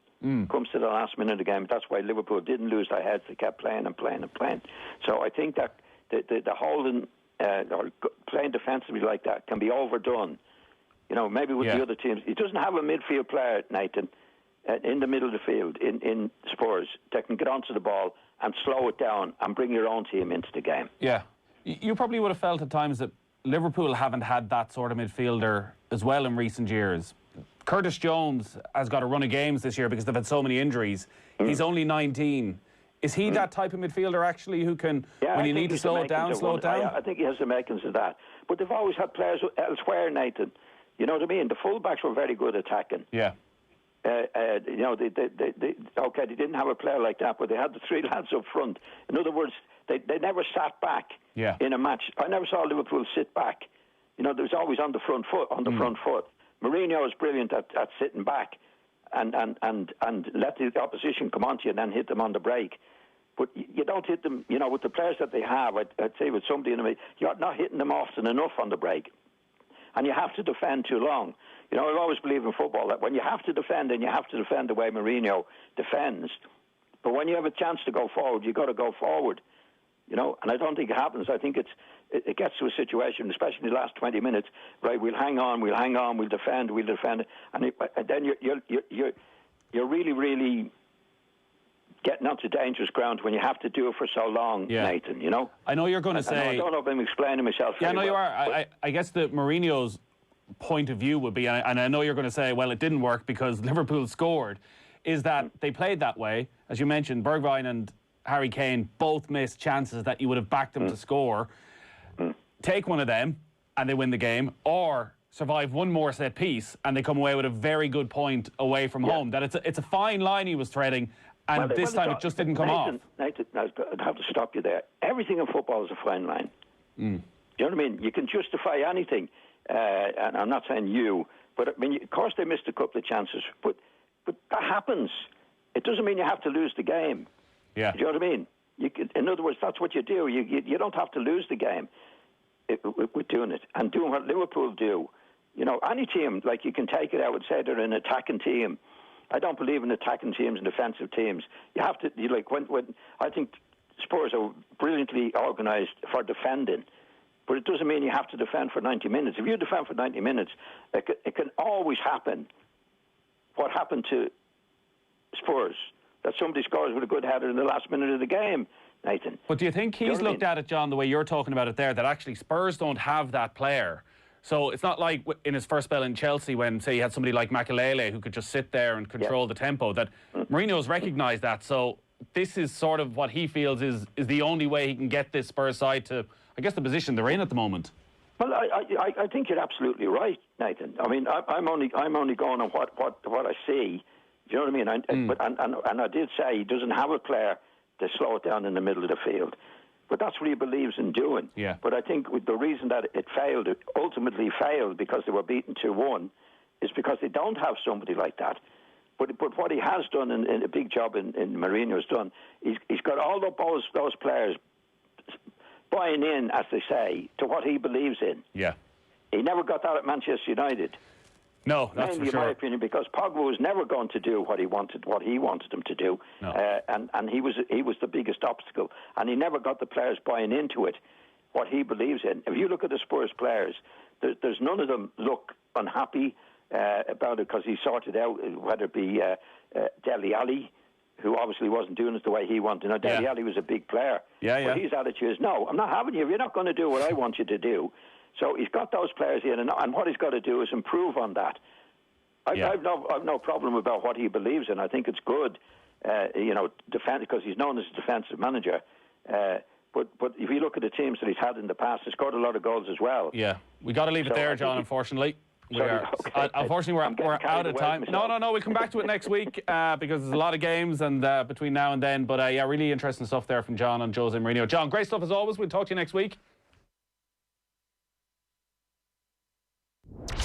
OTB AM. With Gillette, we don't just play the game, we change it. Gillette,